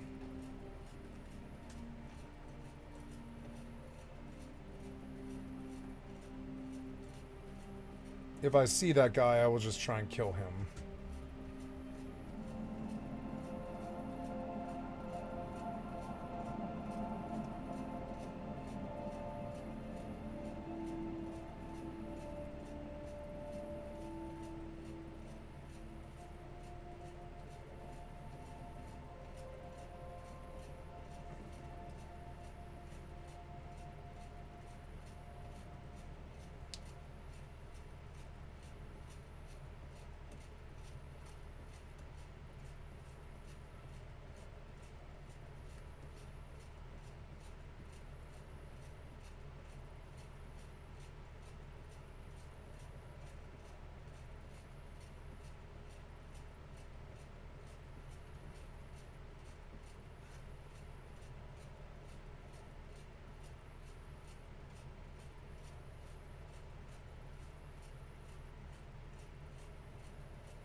Check my body for any recoverable stuff. See if I can kill this guy.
So fucking annoying. These guys are like lined up here. I wonder if he saw me.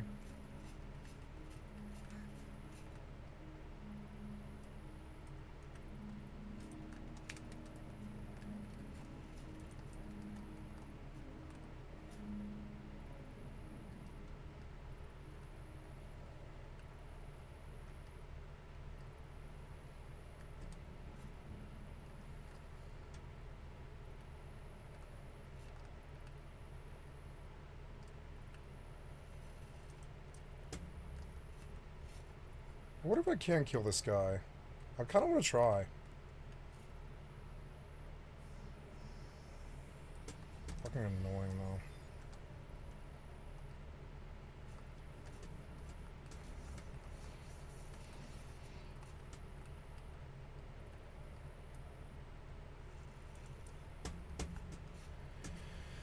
though. Well, one of the things I can do is I can go watch this guy through the window. So that's what I will do. Yeah, it seemed to get in my body. He's like using it as bait.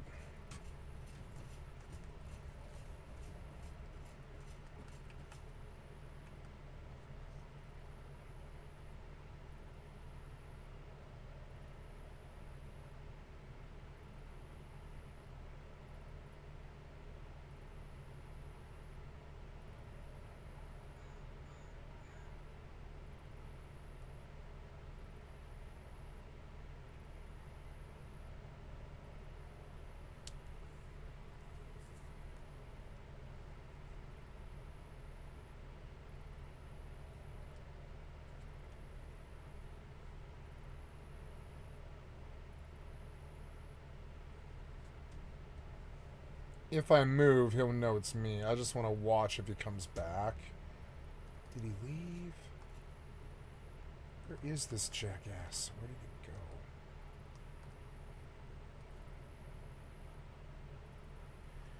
I think he did leave.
Well, he didn't rob me, so all I lost was a pig, which is fine, actually.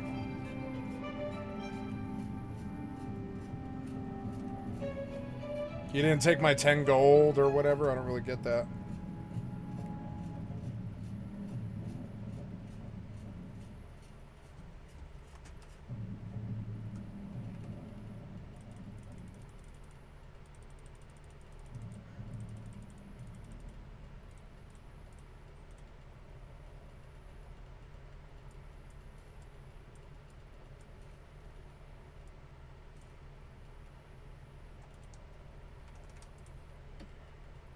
Well, that's not so bad. That's good. I guess I just have to go get a pig. I need wolves anyways. Look, I'm right in on under the limit.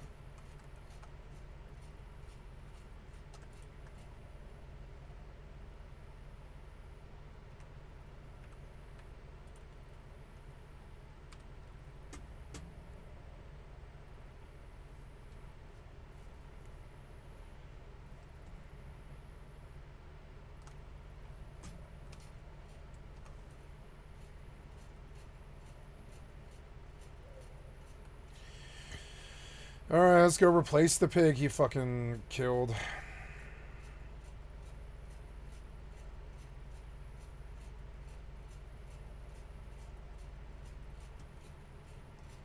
It's like cute that he didn't rob me. I like that, but it also he did rob me of like 20 minutes, which is like worse. It's like worse. It's like worse than the set. The 20 minutes to go get the pig is worse. It's frankly worse. It took me 5 minutes to replace the set and fab, and 5 minutes to walk back. It's gonna take me 20 minutes to get this goddamn pig, which is, I mean, and that's probably the whole point. I've not done anything to this guy. I've not ever shot at him. But that's the pieces of shit that are in this community. That's who they are, deep down inside. I'll never be like them. The only thing these pieces of shit have taught me to do, like my father, is how to not be like them. Just like my father, these pieces of shit, all they've taught me to do is how to not be like them. That's it. I'd never just kill this guy for his fucking horse or whatever. What's the point of that? If I'm gonna kill you, I'm gonna rob you or whatever, and it needs to be for a reason instead of just costing me time, you know. Whatever. I'm not crying. It's whatever.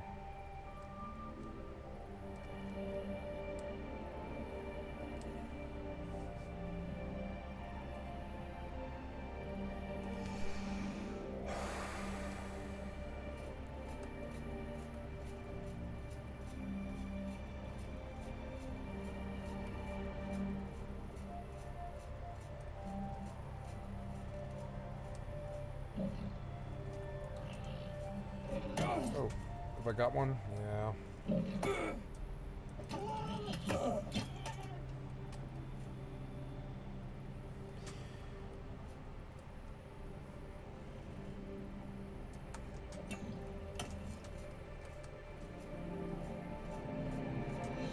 I need bigger pigs. I'm gonna have to walk for a while.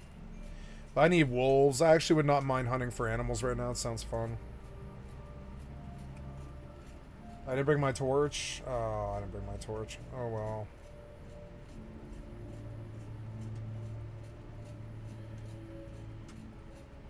I'll take animals. Any animals you got. But I want pigs.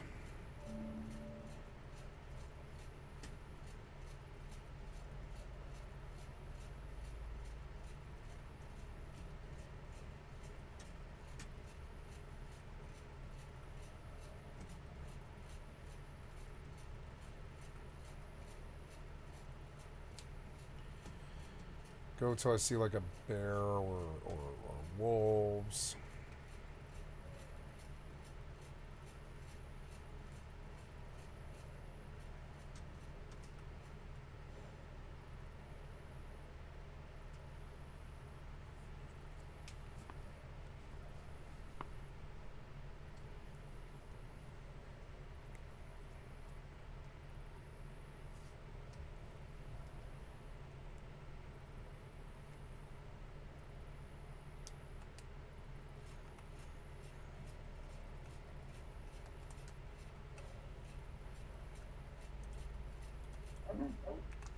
Wolves.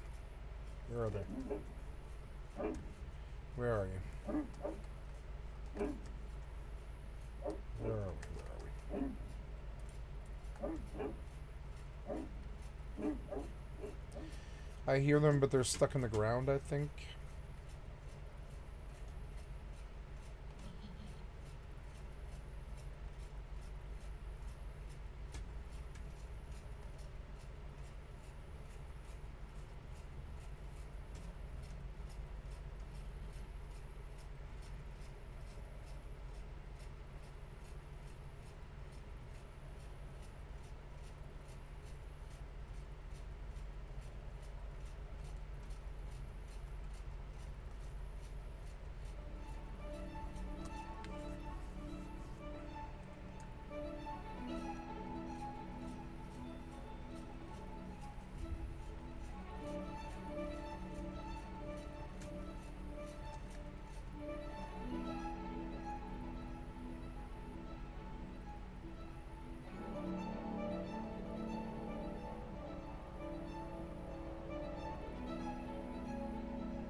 Bush pigs.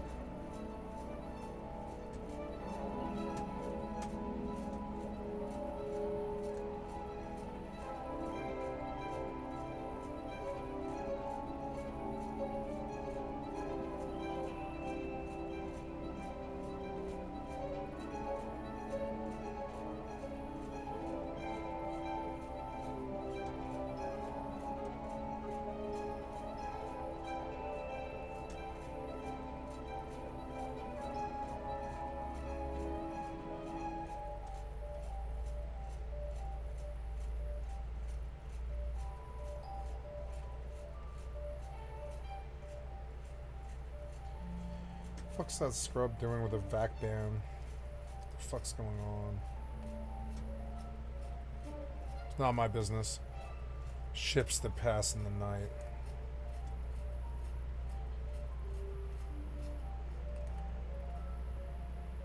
There's a wolf.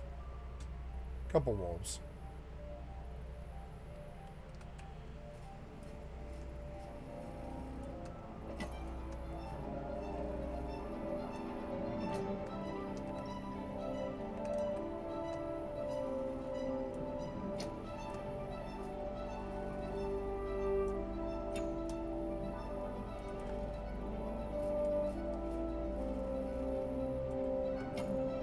What?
Where am I? Oh my god. How have I not found those Razorbacks? Ugh.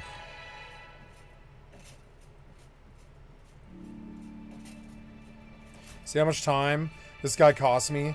That's the whole point. But I mean, I am outside his front door, but it's not like I'm fucking with him. I guess that's just that them's are the breaks in the sandbox. Just he wants me off his doorstep. I don't blame him, whatever. Where am I? I've gone so far. Give me some kind of mount or something. I'm just gonna run over there and get a horse at this point. And ride the horse to a fucking pig. I don't know why, but it's just like all the Razorbacks were gone. I don't know why.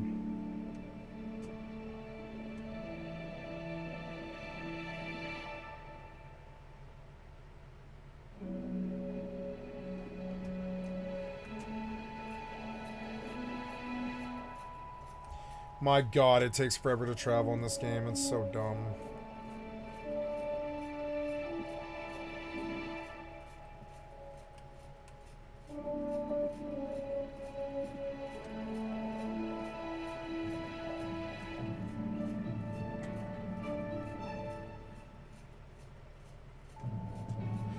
Nothing for just 15 minutes. Just trees, grass.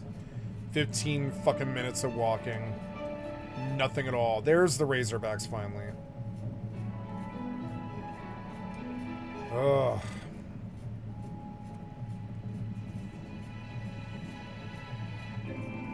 Wait, no, they're bush pigs. Never mind.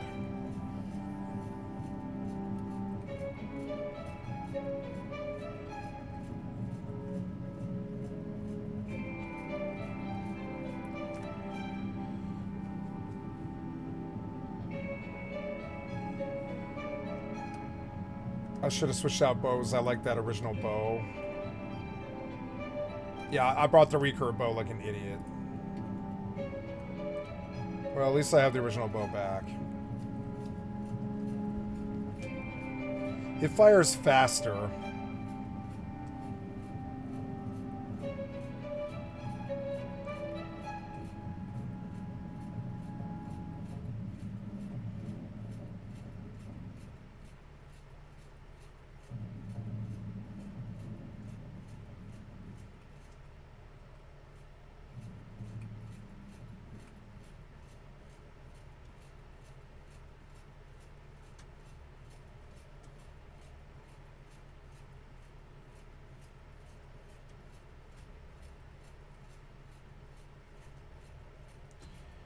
Oh, this just kept going on and on and on and on. I couldn't find Razorbacks today because it's all dark.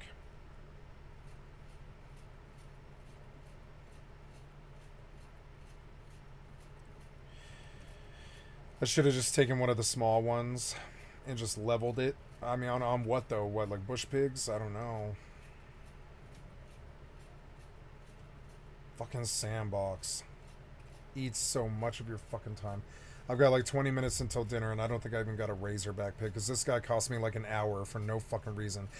Probably because it's prime time. He's like, get off my porch in prime time, and I get it. I get that territoriality.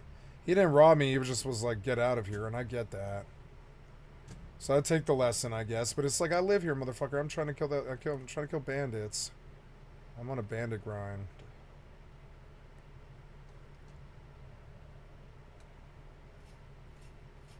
I remember there being more animals in this. I've gone so far with nothing at all.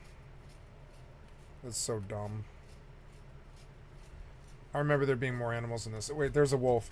I will ride a wolf at this point. Please switch weapons. Please switch weapons. Good, it's a real wolf. Good, good.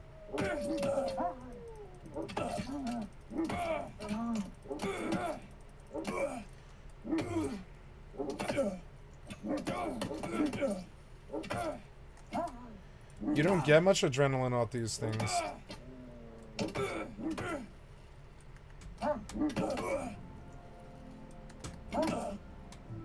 I will ride the wolf to Razorbacks.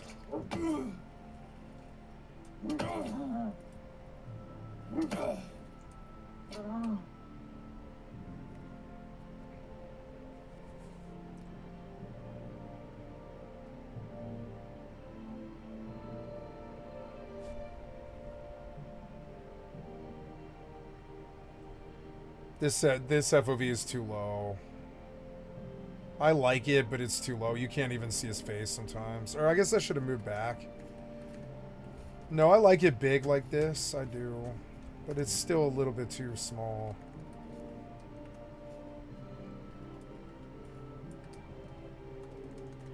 Level 36 wolf. I'm going to feed him this stuff. And then we will ride him to a pig. Some kind of Razorback. Or other wolves. Did I get my wolf credit here? One more and I'm done with wolf. Oh, I should probably bandage him.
I want to take rabbits and burn this goblin.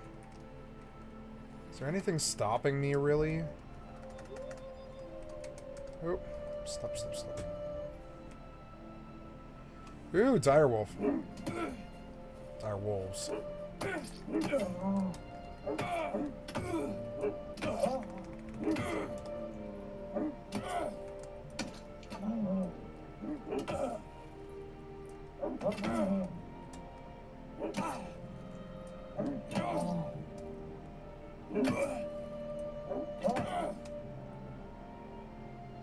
Direwolf is better than wolf. And I'll use that last wolf for credit.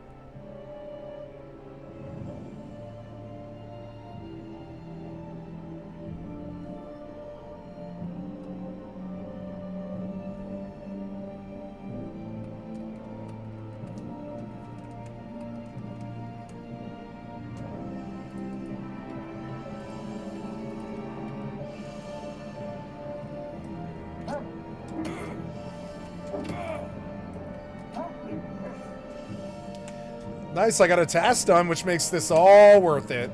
Really, really, genuinely worth it. I'll get clayed and it's good.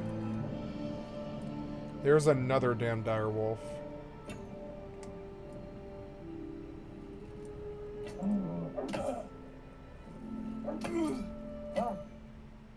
wonder if I can do two.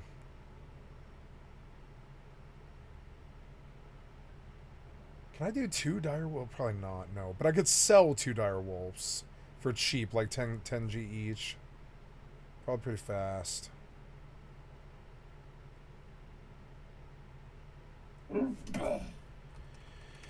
Alright, direwolves. 76, 37. I have enough pet points for both of them. I could take them both back, and I mean, it would be mounts, but they're not the mount that I want. That's the problem. I mean, I could take them back and sell them both, but it doesn't really work. I would prefer to have a pig, so I'm going to abandon the lower direwolf, which is that guy. We're going to bandage again. Oh, direwolf. Oh, no, what's happening? No, what's happening? I can't see you. Get off him. Okay, so bandage that guy. I don't know which one's which. 76, 37. Abandon. Is it that one? Yeah. No, you. Kill him.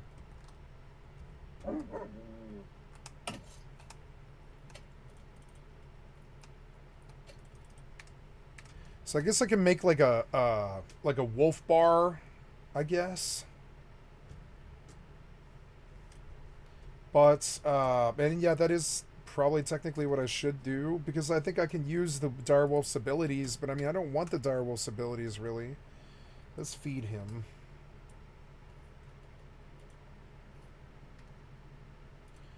Gonna butcher all this.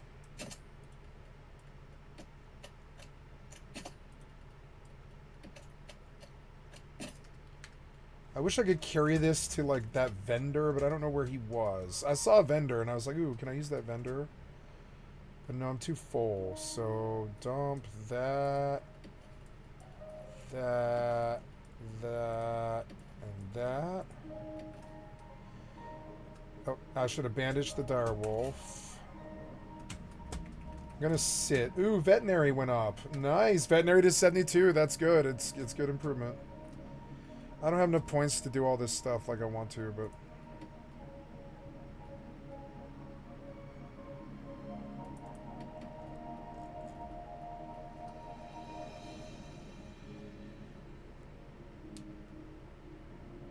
Creature control, 89, not bad.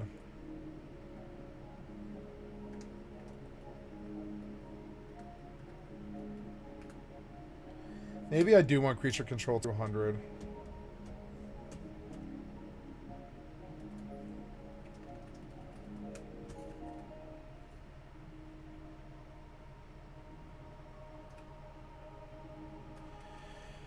Okay, we're off to find fucking Razorback. And I'm going back to Fab Tower.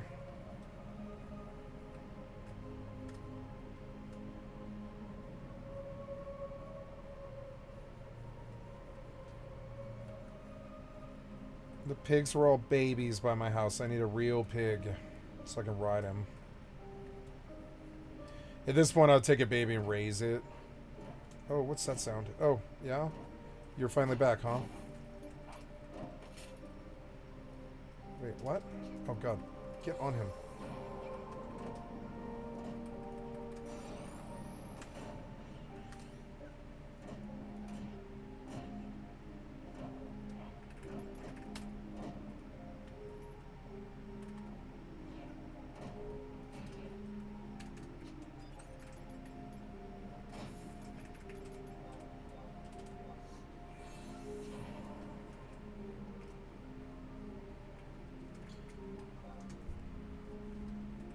Where am I? Oh, God.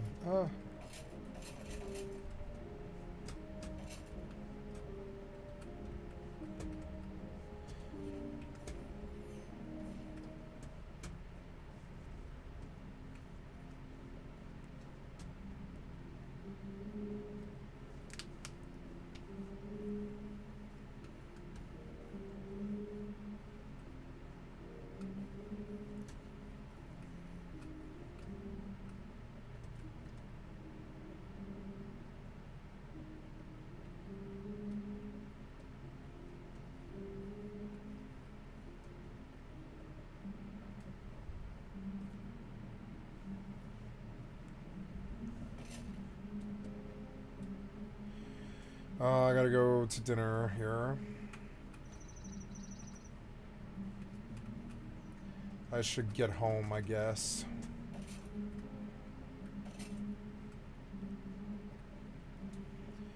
I mean, the wolf is a pet. But it's not the pet I want. There's a spider. That's not really the pet I want either. So I'm just going to keep going. I want a pig. That's what I worked on today, was pig. There's a razorback, I think. Oh, yes, there's a real razorback. Young wolf.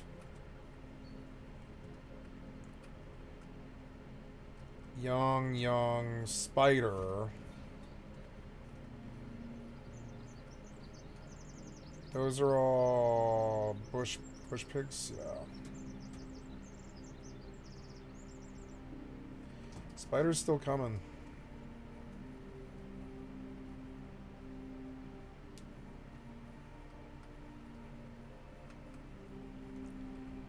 There's a young razorback. There's a young razorback. There's another young razorback. Here's horses.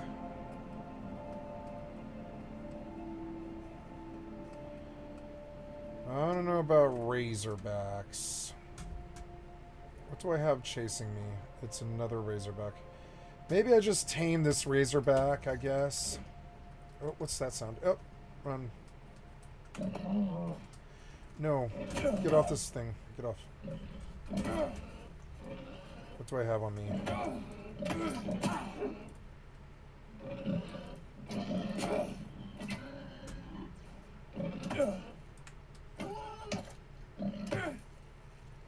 I'll just level the razorback and I'll dump the direwolf on the auction house for 10G. And I'll level the razorback in the graveyard. I mean, it's fine. I'm sick of looking. I'm learning to just take a razorback and level it no matter what level it is, unless you see one bigger. Because that would be a lot faster than what I just did. And that's all learning the game. It's learning the game. It's just like confirming, you know, confirm. Yeah, there's like horses here. I should feed the pig. But I don't have anything. The direwolf, oh sorry, the pig is 12. Do I have enough pet points? I do, but I'm kind of like getting there. So we go back to Fab Tower. I may have to like log in a base here, maybe. Oh, what's it? Oh, Outlaw Zero. Uh-oh. Go. Run me out of here, wolf.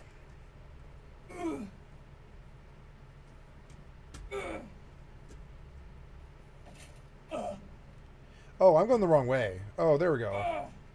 I was like, where is Fab Tower? I can't seem to see it. There we go. Just keep going. Oops. Drop out. Oh, we're at horses. I know where I'm at now. I was like, where am I? I'm kind of turned around. Eh.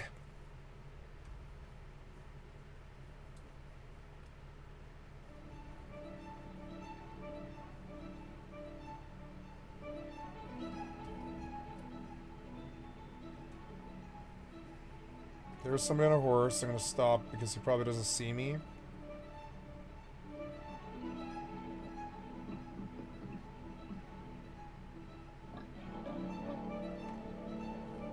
Okay.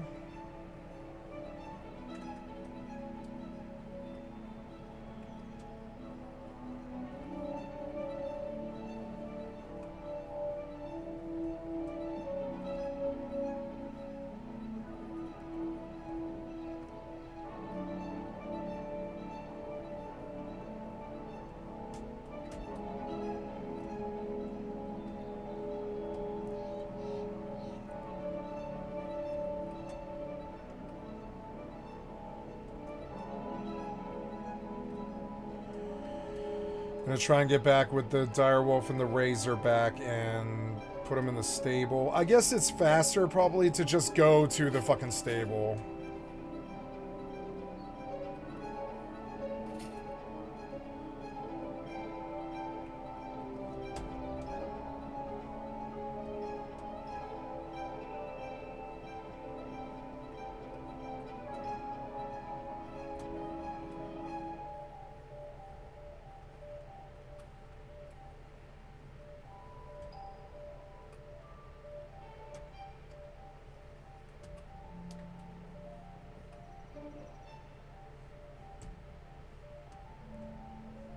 I still think it's faster to climb the mountain, but I don't remember where the best spot to do. Oh, yeah, the house, right? Isn't it the house?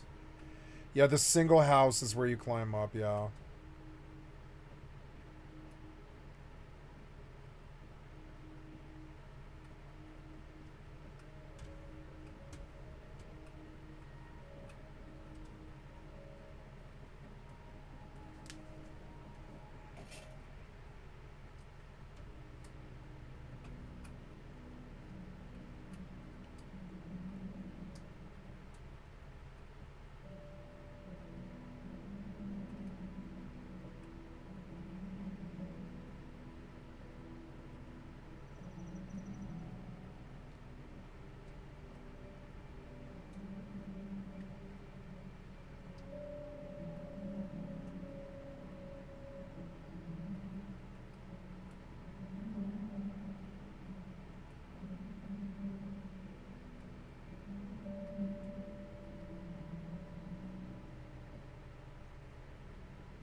Oh, don't fall.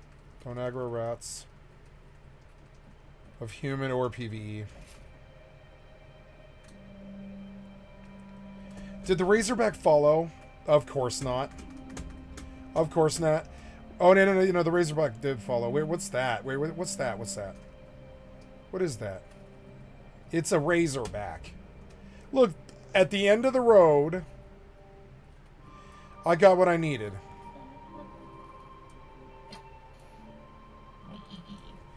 Okay, so we're gonna abandon the direwolf. Abandon. Then we're gonna kill him.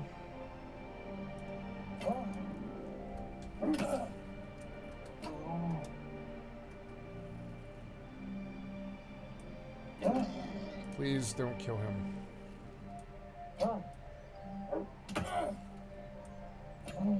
You are like glitching because you're like on some kind of terrain or something. You're so dumb.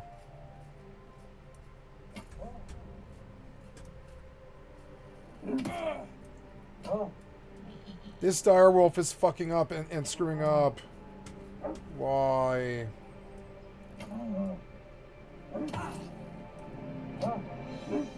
Just tame him. Go ahead and kill my pig, I don't care.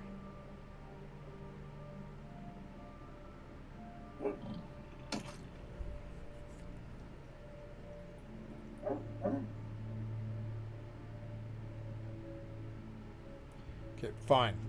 Go knock this thing. I didn't know there was a razor back up here. Is that normal? No, the pets are glitching here. Is what it is. Can I just tame him? Yeah, I can. I can just tame him and force him to follow. This is someone else's pet, and it got fucked up here, I guess.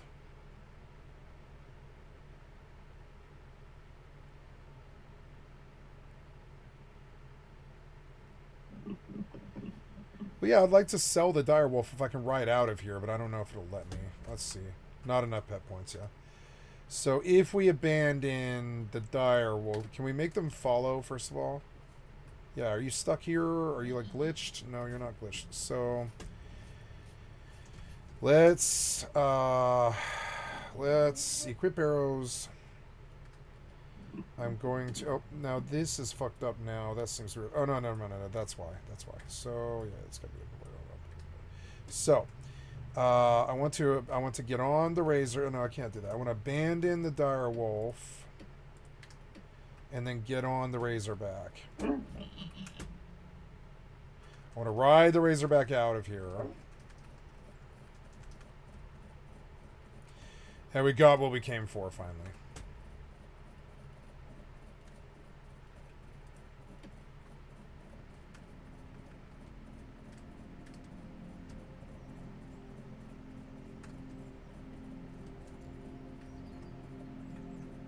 Almost home.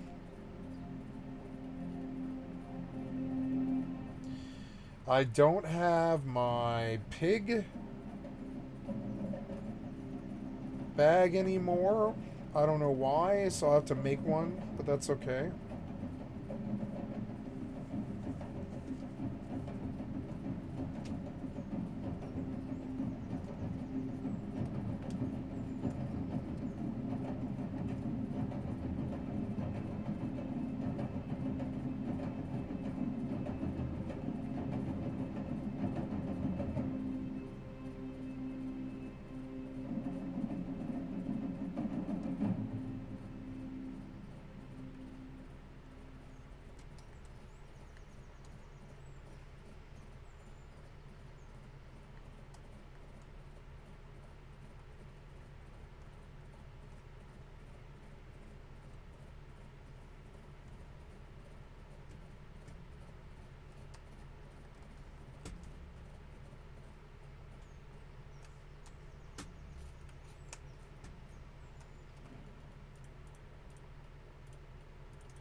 He did take the bow. He stole the bow, but that's it. Annoying.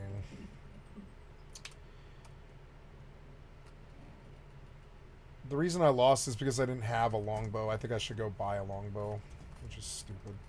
It's 7 o'clock. I'm out of time. Let's put him in and log. And I'll come back and I'll switch out bows. Maybe I'll play Mortal tonight. Okay, guys, you have been watching Skycat Live. I'm a full-time variety gamer all day, every day. Got to go to dinner with my family here, scheduled dinner, and I'm going to drink some wine with my family. Here's my face. Come to skycat.live. Click on the cat's face to donate. Come to the Twitch or the YouTube. Give a like, sub, or a follow. Thank you so much for your time, guys. I will be back at some point. Oh, look, the Merc killed the bunny or I would have died.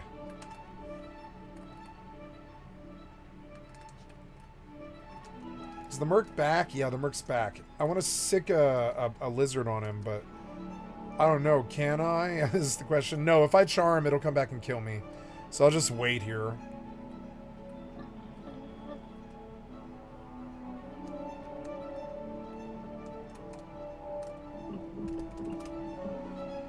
So,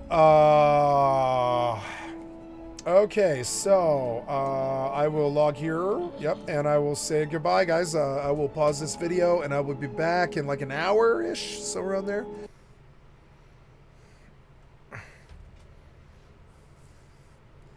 Hey. And Brent. You cute kitty. I don't want to play that. I don't want to play that. I don't want to play that. It's 9 o'clock. Might be able to get some pretty good. Hi guys. Sorry, I just had to press the play button and everything.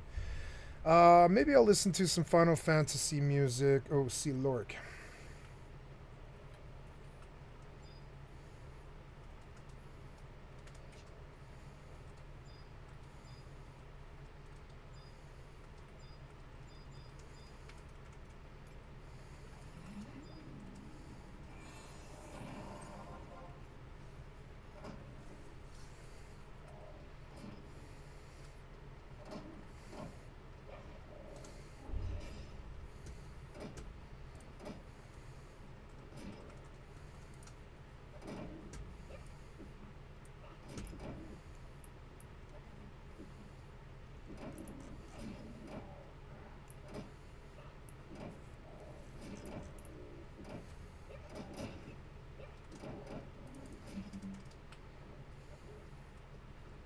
Hey, kitty.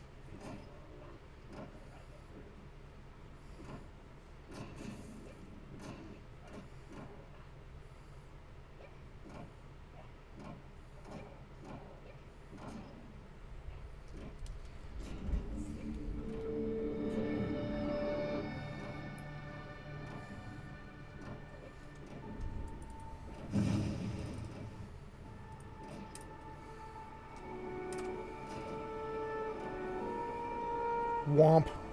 I got the kitty. Hi.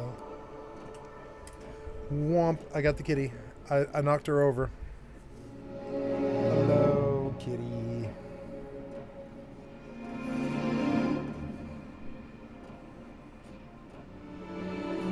Don't scratch. Don't scratch.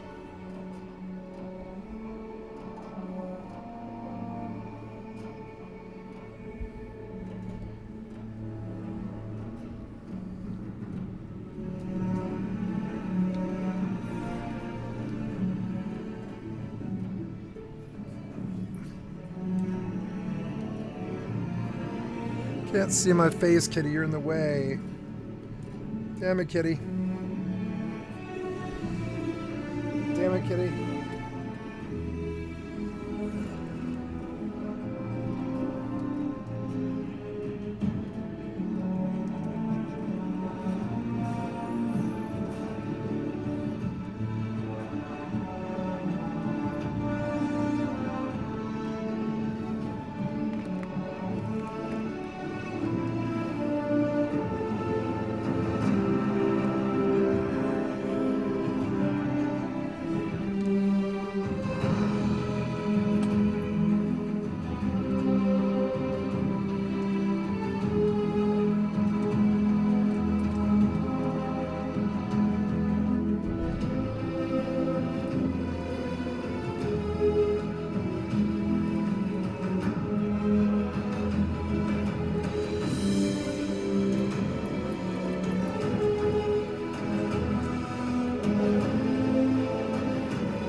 Hi, kitty. You gonna come sit? Hey. I love you.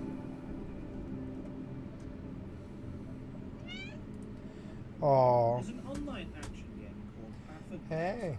I personally haven't played it, but apparently there's a rare item in the game called the Mirror of Calandra. The chances of that item dropping for you is 1 in 26 million. Now that's rare, but you know what's even more rare?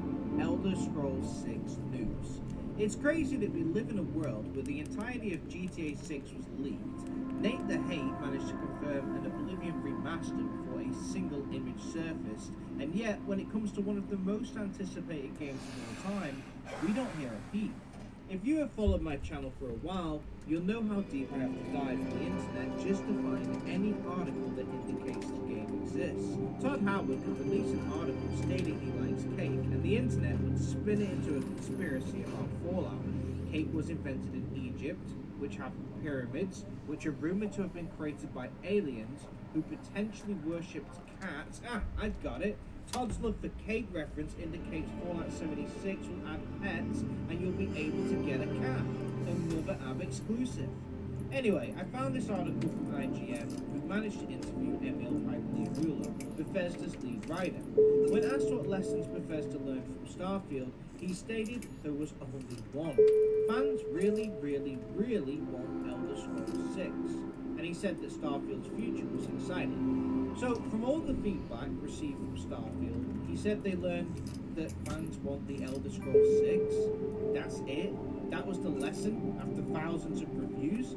Now, he's either being incredibly coy or ChatGPT is over summarizing those fan reviews. Exploration feels pointless because there's nothing interesting. Too long didn't read I want Elder Scrolls 6. Todd Howard still seems to live in a world where titles like Cyberpunk don't exist. It's too long didn't read I want Elder Scrolls 6. This really is a mile wide and a centimeter deep. Planets are too long didn't read I want Elder Scrolls 6. We know what you're gonna say. I want to apologize for my sarcasm here, but I really do worry about Emil's response to this question. There's been so much feedback after Starfield, and most of it carries over to the Oblivion remaster too. It's weird. These people are trying to look good in 32 frames a second. Dead Space DLC sits at a 4. And it just doesn't look good to me. I'm terribly sorry. 10 on Metacritic. There has been Maybe it's YouTube. Constructive criticism after Starfield's disappointment, and to summarize it as simply being a case of fans wanting a different title seems a little simplistic. The issue here is Emil and Bethesda in general have always seemed to ignore any feedback and live in their own world.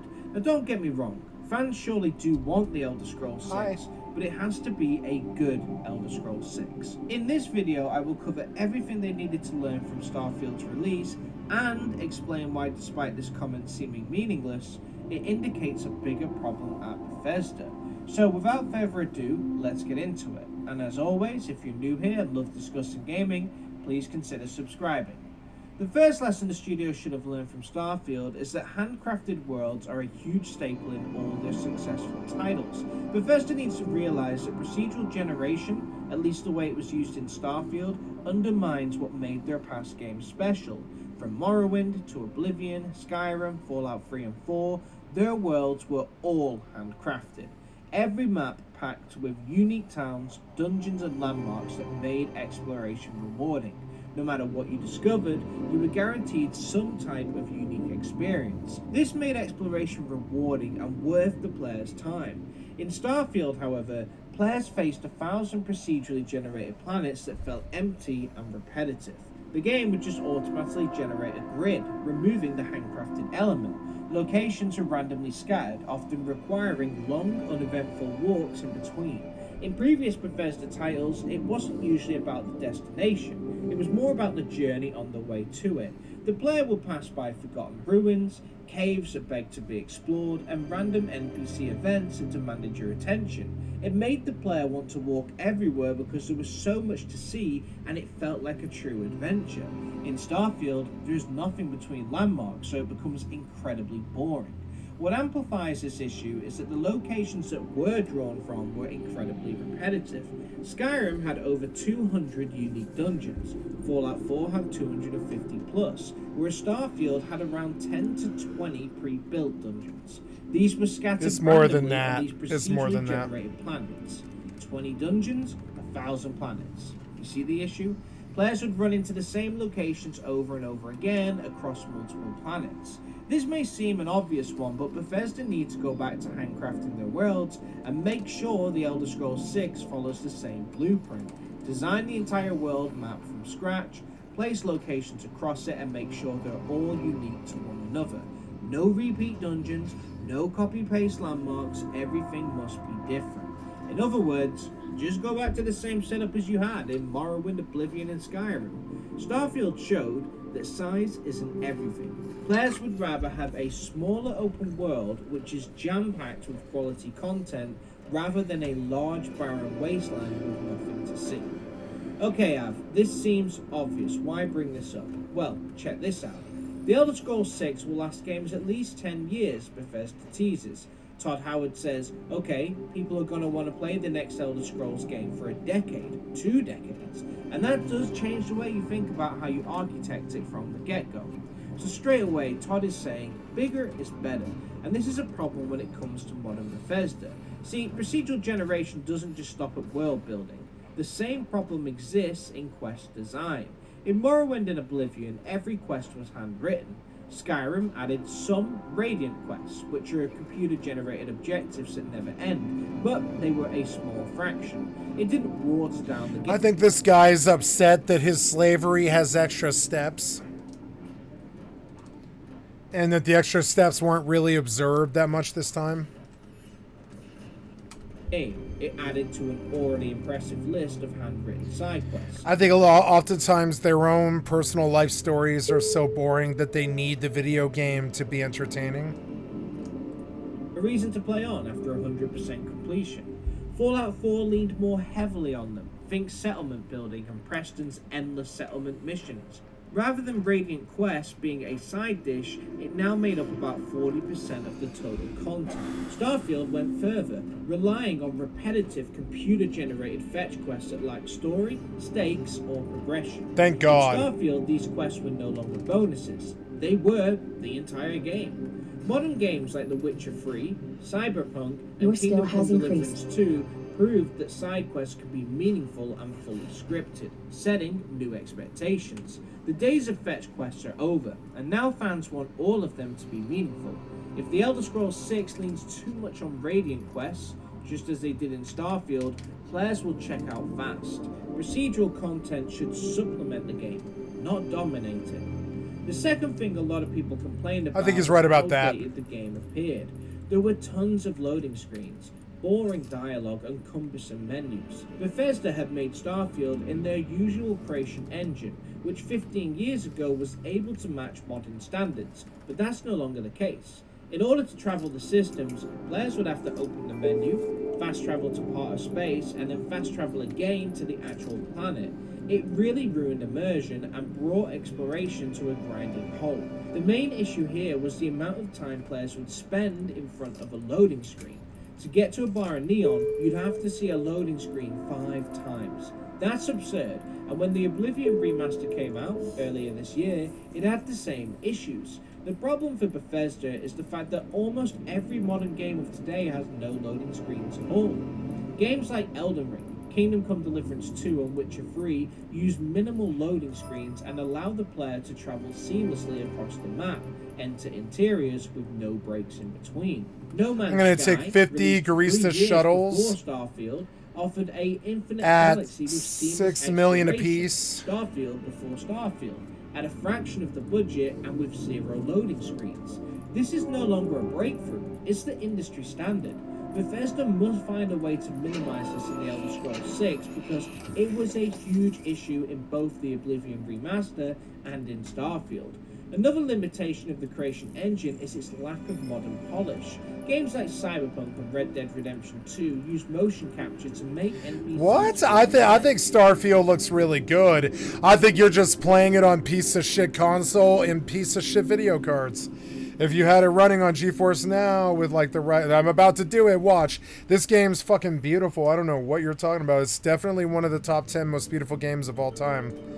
This game looks ugly to me. That guy's face looks ugly to me. These frames look ugly to me. The artwork looks ugly to me. There's not much detail there. Naturally. Everybody looks like a fucking freak. Everybody looks like a zombie. Interact with their surroundings and use the environment. And like, you know, I would say that, yeah, Bethesda looks the same. I would say Bethesda has the same issue, yeah. Because they're all working with whatever the tech will give them right now. The Witcher 3 even Witcher 3 looks better than the other games. added cinematic camera angles to like, yeah, she looks better than Starfield or what's it called? Cyberpunk. Dialogue. By contrast, Starfield's NPCs. Yeah, I don't like the way these people look. They look like weird NPCs, frankly. Yeah, undock. I don't even know why I'm here. I don't know. Undock. Area still secure. Okay, gonna play some Starfield. Oh, yeah. You know, I would like some water. I'll be right back. I'm gonna get some ice water. I had quite a bit of wine.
NPCs just stare blankly at the player, which quickly kills interest. This static interaction style was outdated years ago, and Elder Scrolls 6 must find a fresh approach. In today's fast-paced media environment, lifeless NPCs speaking slowly won't hold players' attention. Modern AAA titles it doesn't hold my attention. It doesn't hold my attention even in good titles.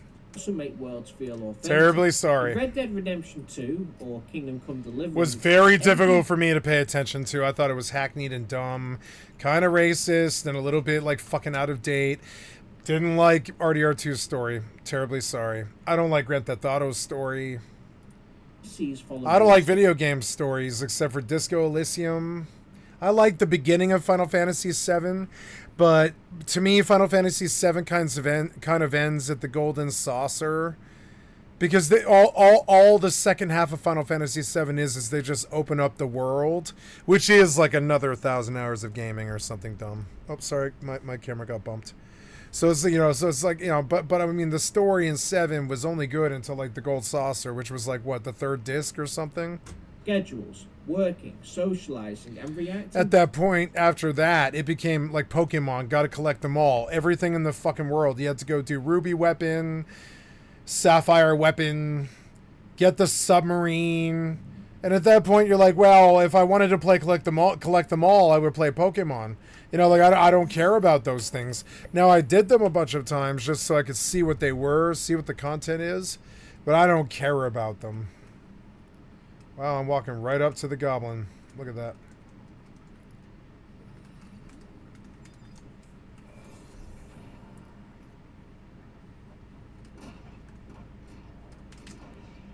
Finally, a beast coin from the Goblin Mercenary. They've nerfed this.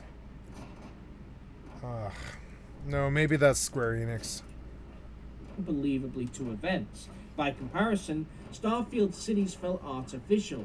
NPCs wandered aimlessly, unaffected even by gunfire or grenades. Yes, because there's 1,300 planets in Starfield, all with their own crazy, characteristics. And yes, they are, procedurally generated every single time you spawn a sandbox. But it's kind of like saying you're saying that the towns in Starfield are boring because they're like towns in Minecraft. Yes, they are like towns in Minecraft. They're fucking boring. There's like 16 houses, maybe 30.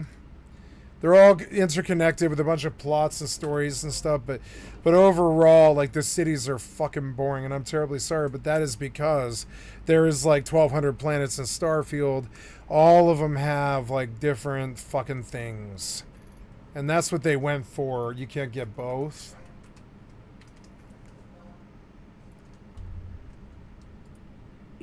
But yeah, it does look like garbage. But when you consider that Witcher 3, Cyberpunk,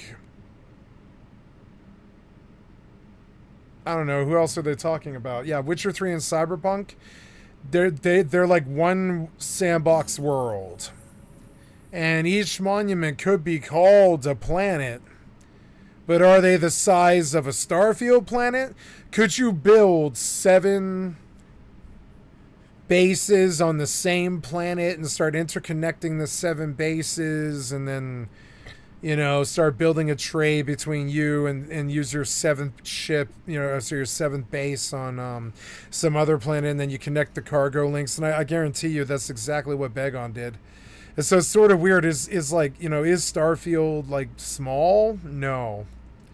Is it bland? Yeah, it's bland. The sandbox has always been bland. If you get the kind of wonderful in-person quirkiness of a Grand Theft Auto, You've been examined.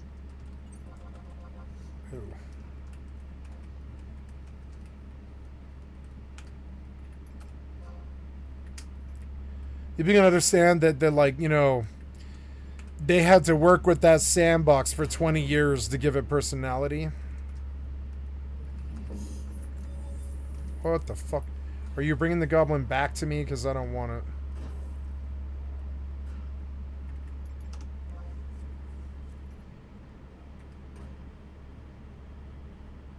Fuck is that? Kill him.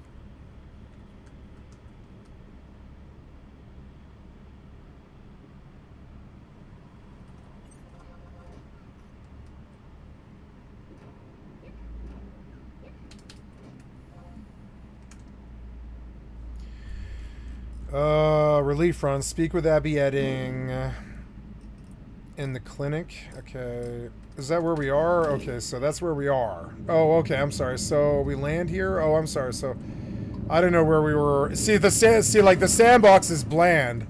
Do you see how, like, I don't know that I'm doing a mission. I don't care who the mission's for. I've never cared about that. I think you guys want story games because you're good at single-player story games that don't make you really work or do anything. They just sort of hold your hand and provide a really good graphical performance like Skyrim or Grand Theft Auto 5 or, I don't know, Witcher 3 or Cyberpunk or, I don't know. And, like, that's all that's really necessary. But do you really... I mean, you can spend a lot of time in a Bethesda game and like, a Cyberpunk game. But I don't think they're, like, the sort of thing where... Okay, so, like, my problem with the current critique of these survival games is that, like, you guys want them to be like Oblivion, and Oblivion Remastered just sort of makes it worse. When you recall how Bethesda how good they used to be with Oblivion Remastered, you're like, why can't Starfield be that good? But Starfield is that good. It's just the difference is... Now, what was that? Oh, okay. The difference is like, I don't need Starfield to have a Disco Elysium story. I need Starfield to keep me content satisfied, which it does. And I don't even listen to the voices. I don't pay attention to the fucking story. I'm looking for humorous combat, flying around like Jack Sparrow in my fucking spaceship, building the spaceship exactly how I wanted. And I mean, if you don't believe me, like, you know, let's get up and do the slow way to this mission or whatever. But yeah, like, now, dude, now, did I turn the music off? I don't think I did. No, it's just quiet right now. Does the UC really think system scares us? So, so here we go. We're going out. Oh, no, I need to sleep or whatever. Yeah, we'll sleep for 24 hours. See, the sandbox, I care more about my XP buff for my 24 hours of rest in my RP spaceship with my 25-man crew. And I don't give a flying fuck about what some NPC has some other problem with some other NPC on some other fucking planet with some other fucking thing. I don't care about that. It was hard enough for me to care about that when it was done well, like Disco Elysium. And now I remember Disco Elysium. You like wake up in the motel and you talk to Gart, the fucking hotel clerk, and you know, you meet the lady in the wheelchair who's looking for her husband, who's the, you know, the cryptozoologist. And then there's like, you know, then there's the Wild Pines crew in the kitchen, and there's a chef that serves like vodka soup. Or, well, sorry, vodka borscht. And then there's like, you know, and all that personality, that shit sticks with me. Right now, it sticks with me. Now, I've only played Disco Elysium twice, something like that. I played Starfield now, like I've started over like 4 times or something like that. I played Disco through once, and I'm like maybe 40% of the way through day 2 or day 3 on my second playthrough, which is a lot faster because you know what the game is.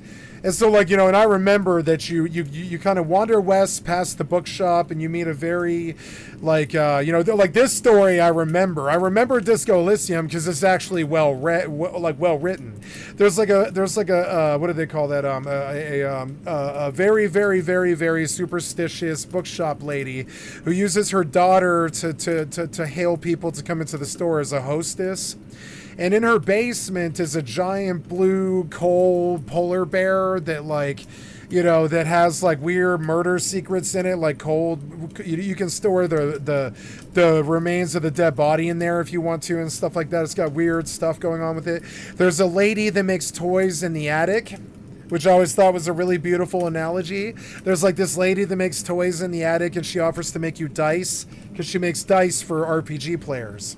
And she makes this point about how people who make dice for RPG players, gig workers or artisans and stuff, they don't have a job anymore really, and all the, you know, the money is dried up, and so they just hold on and they continue to make their art in the hopes that maybe someday they might sell it. And so you end up spending like 40 to 100 and fucking, I don't know, 80 real or something for fancy dice. And I don't know what the story is behind the dice because I've only played Disco through only once, but there's some story behind the dice. I still don't know what it is. All this time you have weird crazy thoughts like, you know, Kraso-Maziofian theory about fucking communism and how it might work but only in theory and all this weird shit.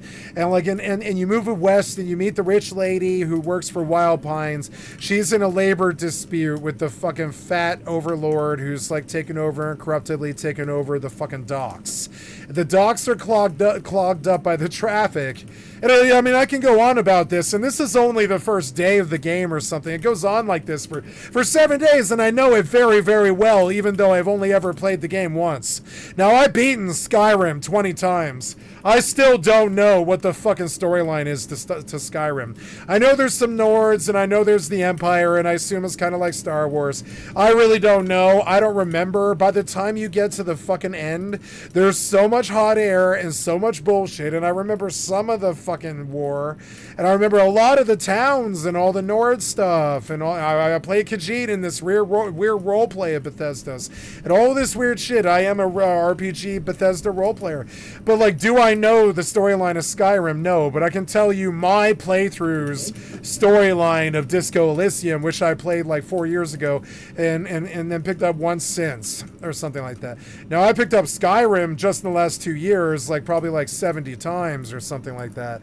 But I mean, like, it doesn't matter, or whatever, 50 times something. But like, it doesn't matter. I still don't remember what the storyline of Skyrim is, and I don't care what the storyline to Skyrim is.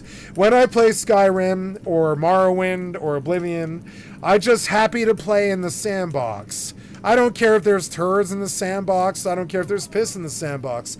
I don't care if there's like, you know, procedural quests at a fucking banner board in the fucking, and I know this because I go there a lot. In the Freestar Collective in Aquila, there's like a storyboard that he's making fun of in this video where he's like, oh, the entire game was just a bunch of Radiant quests that get you out into the 1200 worlds. But I mean, yes, that's what a sandbox is, you fucking idiot. You didn't sign up for a sandbox. You signed up for a sandbox, but you didn't sign up for a Bethesda Great. You signed up for a sandbox. That's what Starfield is. That's what Bethesda is. That's what... You know, I'm surprised they did as well as they did to make Skyrim as cogent as it was. Because if you really think about what Skyrim is, it is 200 handmade dungeons, exactly like, you know, 7 Days to Die. I'm sure 7 Days had a pretty strong influence on Skyrim and stuff too. But I mean, like, overall, like, you know, it's just weird. It's like a bunch of handcrafted dungeons over a sandbox. And the sandbox isn't that lively until Starfield. Like, until Starfield, I didn't even feel like Bethesda was that lively of a sandbox. But I've seen sandboxes in other places. Bethesda isn't the only one. There's, you know, there's Grand Theft Auto, there's X4 Foundations, there's Sim Ant and Sim Earth and Sim Colony and Sim City. And, like, you know, I don't know, A-Train and, I don't know, City Skylines and... I don't know, all the Halo Wars and all the RTSs like Command and Conquer, if you play them the right way, or what's the other one, Civilization or Caesar 3, or I mean, there's been so many good sandboxes, and I played them all. But I am very, very surprised. I'm sick of these fucking pussy-ass piece of shit fanboys, and I'm sorry, but I will not hold my language here. These pussy-ass, like, piece of shit fanboys were so blown away when they were 15 years old by Skyrim, just like I was. That, or for me, it was Morrowind. That like, you know, that like, I just think that everything needs to be Morrowind still, but it doesn't. And that's the problem. You can't make a Skyrim. You can't make a Skyrim sandbox interesting. All it really is it's exactly like a New World map. There's a bunch of cities. The cities have guards. The guards protect the outside from the inside. In the city, there's political intrigue and quests to be had, and money and inns and stuff. Our RPG layout design is not that hard.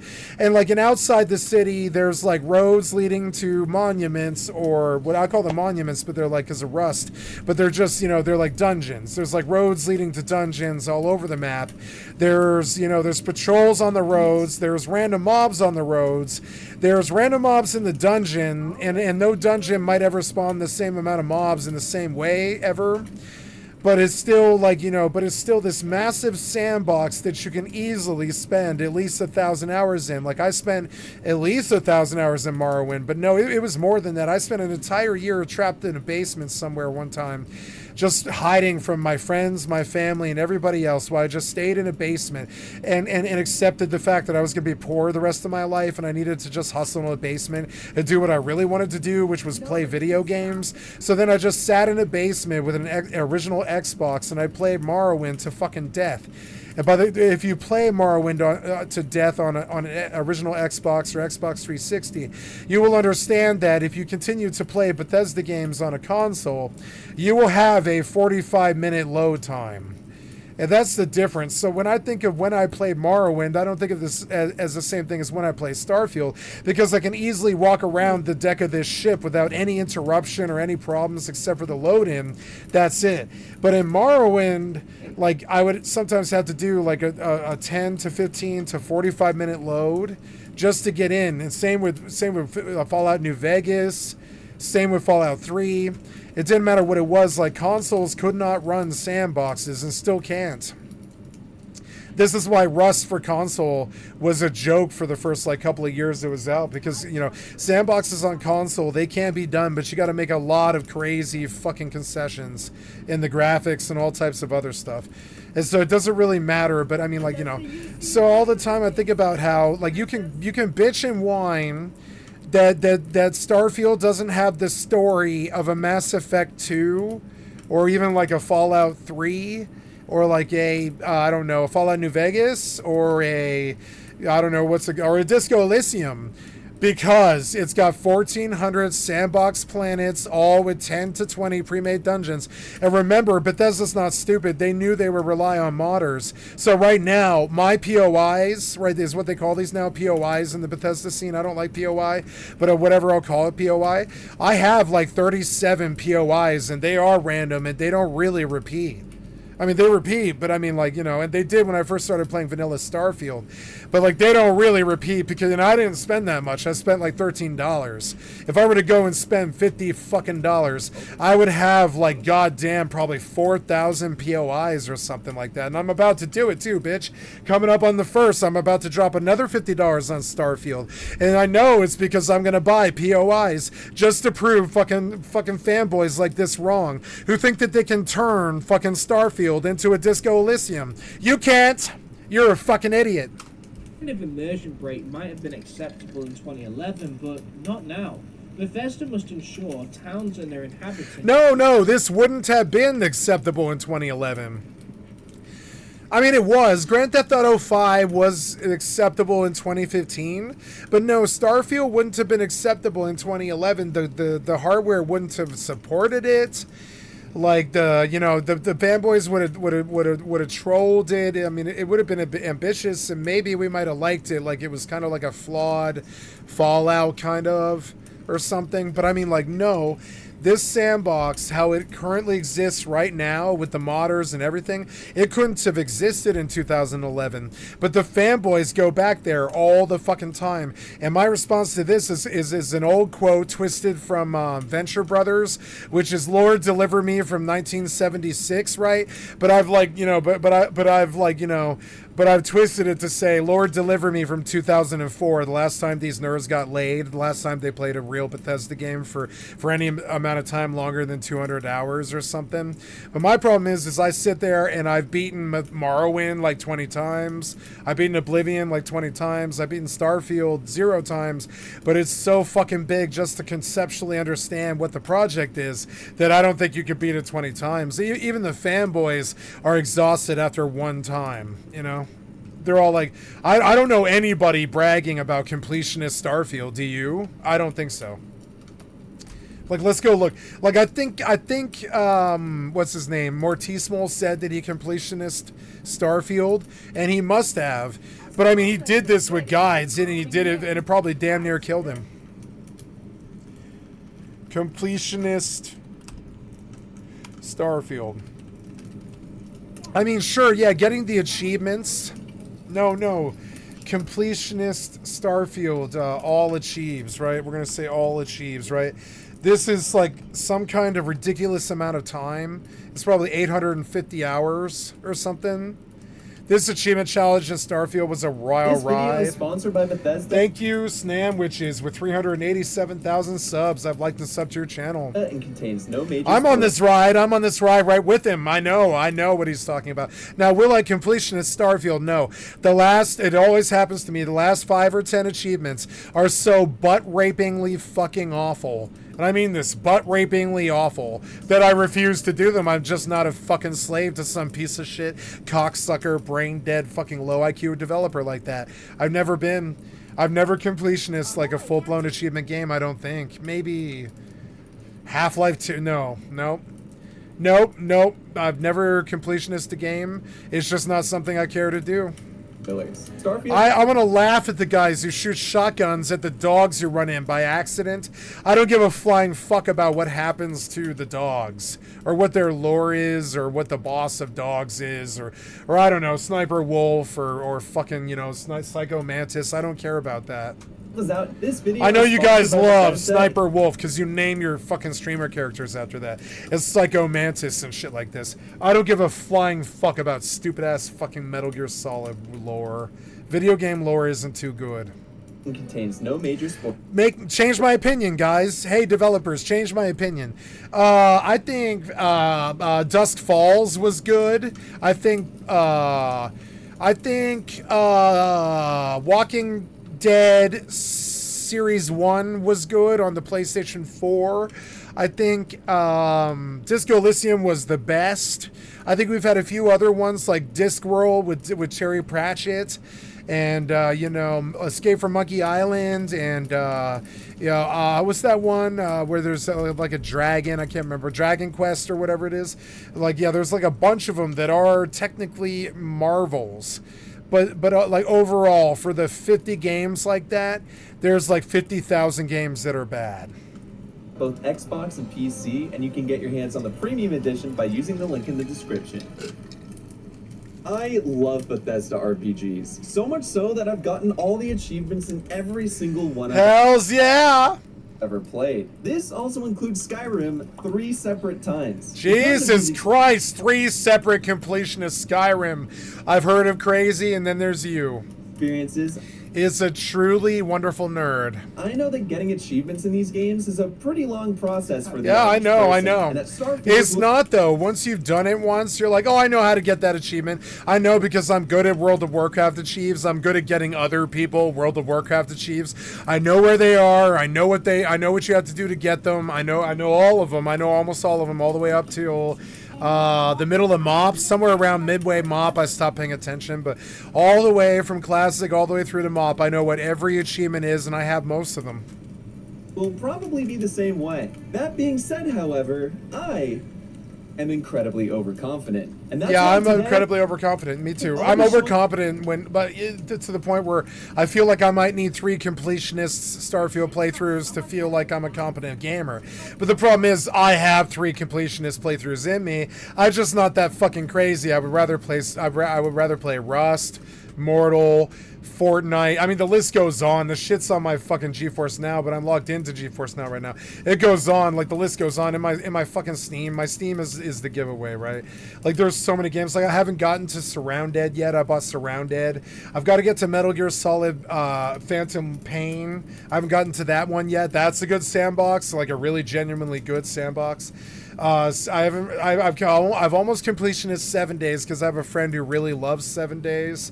I've got like, you know, I've got half of the achievements in Baldur's Gate 3. Like, it just goes on. Like, it just goes on. Caves of Cud. I mean, I want to do all the Caves of Cud achieves.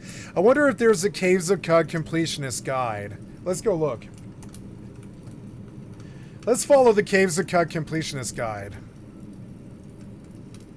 Is there one? Let's go see. I want to see what this guy has to say, but anyway.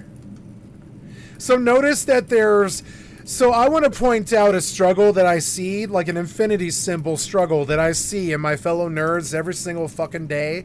A little bit of the overall meta story, kind of like the X-Files and the Aliens as opposed to the Monster of the Week formula that they normally do. I have an overall theory about this. Angry incel right-wing nerds, they like storytelling because their lives are kind of cubicle and boring. You're often riddled with church and family and cubicle crawling and, you know, that sort of thing, like Dwight from The Office, right? And so they need fantastical stuff like Baldur's Gate 3, World of Warcraft. They need fantastical stuff like Star Wars and stuff that really hits their flight of fancy and their you know, kicks them in the nerd balls. And that's all well and good. But I've noticed that there's a negativity to that side of reception of art where they quantify everything through achievements, lore, content, how much content, what is the content, is it as deep as, you know, One Piece? Is it as deep as Naruto or Inuyasha or something? It's like, is it as long as that? Does it have the content, right? But my thing is in a good sandbox, you don't need content. You really don't. You don't need some NPC telling you some story about how you got to go kill some bank robber or something like that. That's if you need a story to make your life interesting or something like that. Often, the best stories in the sandbox are told while you're screeching with 5 stars. There's like some dude in a helicopter above you firing missiles, but they're hitting the cops by accident. It's almost like that song, Is There Life on Mars by David Bowie, where it's like, look at that love man beating up the wrong guy. And I think about that like in Grand Theft Auto 5 terms, right? Let's love Grand Theft Auto 5. I love Grand Theft Auto 5, and I have Grand Theft Auto 5, and it is like the best sandbox that mankind's made. I do think it is. It's like the best sandbox that mankind's made, short of EVE Online or Final Fantasy 11. But even then, I think GTA 5 has better graphics. Terribly sorry. So it's kind of funny. It is one of the best sandbox ever made. But so some dude might show up on GTA Online. He might fire missiles at you from a fucking crazy DeLorean, but that's like a hovercraft. But it doesn't matter. The missiles might hit the cops. The cops might die. The cops might not stop you from completing your mission. You complete the mission. You bang $375,000 in front of some noob. Sorry, some vet. Excuse me. I think of vets as noobs, but so in front of some vet. Vet. So in front of some vet who spent like 2,000 hours on Grand Theft Auto 5 or more like 5 or 6,000. And like they have all the cars in the game, they have all the tricks, and they go incognito all the time to kill you and stuff like this. And yeah, that's entertaining to them. But but that's the sandbox, and that's what makes the sandbox interesting. It's not stories, it's not content of storytelling.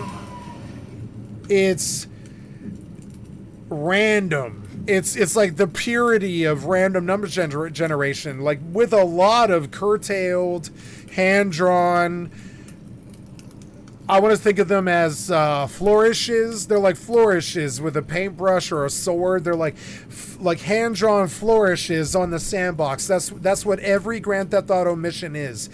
You might think of Grand Theft Auto missions as some kind of World of Warcraft story or some kind of Metal Gear Solid, series of retcon or something like that, or some kind of series of story events and stuff. But no, what it actually is a sandbox with a bunch of scripted sandbox NPCs delivering a script whenever there's a storyline or a plot line. Otherwise, it goes back to being a sandbox. And I'm sick of these fucking noobs demanding fucking story from their fucking sandbox. The sandbox can stand on its own content value with or without the story. A perfect example of this was Boat Murder. Boat Murder is an example. Like Boat Murder is a video done by Frederick Knudsen that talks about all of the nerds that took over a shared game on Dwarf Fortress and all the stuff that they did to stop the intergalactic battle between the elephants and the monkeys and the humans that live on the colony that the elephants and the monkeys are having the war on. And so by the end of Boat Murder, which was the random number generated name of the town, understand that in a sandbox, all you have is RNG. So you guys keep demanding fucking Oblivion stories and fucking Skyrim stories, and Skyrim was beautiful for what it was. It really was, and so was Oblivion, so was Morrowind. But the more better the sandbox gets, like Grand Theft Auto 5, right? The harder it is to tell heartfelt storylines that gets your heartstrings tear jerking. It's really, sandboxes aren't like that. Sandboxes are about reality. I think of sandbox as like a sports baseball game. I think of the real world as a soap opera. The sandbox is going to play out like a sports baseball game. If there's a guy trying to hit a ball that a pitcher is pitching, he's gonna try and hit the ball. That's just like rust in a roof camping or something like that. Oh look, my beach bunny finally. Hey, I got a beach bunny and she finally dumped me. Sorry. So then there we go. Oh yeah, go kill that goblin now. I don't care about you. See, that's the sandbox. I don't give a living shit about any storyline in Final Fantasy 11. I don't give a living shit about any storyline in Grand Theft Auto 5. I don't give a living shit about any storyline in Rust or any lore. I don't care about like what planets are in the sky. I hear all the time like videos about what planets are in the sky and whatever video game that you play, or like what a time cycle is, or what the NPCs do, or what the roads are like in Fallout 4, or all this other shit. Fallout 4 is a good sandbox. They're all good sandboxes. sandboxes for I love Fallout 4. You know, I played like something like 200 hours of Fallout 4 on my stream. You know I have. I like Fallout 4. It's a good game, but it's just not as good as Starfield, because Fallout 4 forces you to deal with the flourishes of the paintbrush that they used to try to make the sandbox seem like some kind of Hollywood movie, which is what Grand Theft Auto, Bethesda, and to a much lesser, shittier Kirkland brand, off-brand, fucking bastardized version of it, CDPR. Right? CDPR, I mean, to me, it's like the poor man's Bethesda. I'm terribly sorry. I'm always going to think of them that way. Their storylines have never been compelling to me. Their music has never been compelling to me. Their graphics have never been compelling to me. Their sandbox has never been compelling to me. Their combat has never been compelling to me. The Cyberpunk combat was compelling to me, but not the fucking Witcher combat. Not 1, not 2, not 3. Feel genuinely Sorry. alive. Now, so you might say, well, but those were storyline games, so who cares about the combat? And I say, well, what if I care about only combat? And I don't care about story? I mean, I'll cry to Disco Elysium as I get the rando ending where the guy who killed the Wild Pines, or not the Wild Pines, but the labor force lady, as she was straddled on top of the dude in the hotel room that got hung by the fucking labor force party. Like I don't care about that fucking story, but I thought it was very, very neat, like tear-jerkingly wonderful that the Disco Elysium was so well written that it understood that I don't care about sandbox stories, so you can really, really easily entertain me with a simple story about how some sniper shot the guy. That was the ending that I got for Disco Elysium. It was like some sniper shot the guy. I'll use a sheep, or I'll have to switch to sheep. Switch to sheep. Summon a sheep. Put the sheep on him. Let the sheep deal with him. If he bombs, I'm gonna die. But now it's over for him. He's dead now. He's dead now. 4 clicks and I'm dead now. Now you might fight this gob. All I do is I go in sandbox, sit down, and wait for the sandbox to tick away. Like these are the days of our lives in the sandbox hourglass. The sand, the various particles of sand go tipping through the hourglass, but it doesn't matter. You can fight the sand as it spills down the hole, and maybe you might get up the hill a little bit. But really, it's all the sand ticking in the sand in the big giant like sand clock that is sandboxes. That's how the real world is too. You can tell stories about Hitler or Jesus or Charlemagne or fucking Napoleon Bonaparte or Donald Trump or Hitler or whatever. It doesn't matter. You can tell stories about these supposedly very efficacious men who sway world politics and such. But nope, they're just worthless pieces of shit fucking sand that just happen to be sands encrusted in sand specks encrusted in gold or whatever for a few period of years in a billion-year sandbox, for 100-year period in a billion-year sandbox. For a 100-year period in a billion-year sandbox, right? And this is why I don't care about Hitler. I care about Hitler. I don't want to repeat that problem. But I don't care about Hitler. I don't care about Bonaparte. I don't care about Donald Trump. I don't worry about these things. I know they negatively affect my life, but I don't freak out about them because I know that I'm in the fucking sandbox. And just like Qui-Gon Jinn told us in the fucking Phantom Menace, there's always a bigger fish. If you live existentially in fear of the bigger fish swallowing you, you're not going to be able to swim around the sandbox long enough to become the bigger fish. Oh! Or another way of how I like to think of this is a Bad Religion lyric. If life makes you scared and bitter like my stream sniper, at least it won't be for very long. Feel real. Whereas Bethesda is still making Skyrim towns in 2023. The Elder Scrolls 6 must attempt to match these new modern standards. And finally, the engine itself is restrictive. Interactions are limited to a single button, animations are basic, and enemy AI is shallow. The creation engine. The enemy AI is not shallow. Try hunting those fools up at level 65. You don't have the patience to do it. This guy has the patience to do it. Let's go hear what he has to say. Now, I've noticed an infinity symbol of negativity and positivity here. Here's the negative video. Here's the positive video about Starfield, right? Sorry, I have to reload because it's all a sandbox and the software developers suck the sandbox. This video is sponsored by Sorry, the software developers suck the sandbox's dick the worst. So anyways, so this guy's incredibly negative about Starfield and all this stuff. So yeah, and now I'm going to hit you with the core philosophy that is the deep-rooted philosophy by which I live by. There's two of them. The first one is, a man should abandon the notion of power over. A man should embrace the notion of power of. You know, my lead guitarist DJ's name was DJ of, because he believed that he should embrace the power of, as opposed to being like, so AVV with the low subs, he embraces the power over Starfield and tries to affect it negatively and tries to bring Bethesda down with his critique, and he's negative about it, right? This guy, Snamwiches, he pulls 387,000 subs trying to be positive about being a Starfield achievement fiend. Bethesda and contains no... Which one do you think's doing better? The negative Nelly Nancy, or the achievement whore who's bragging about all of his accolades all the time, like me?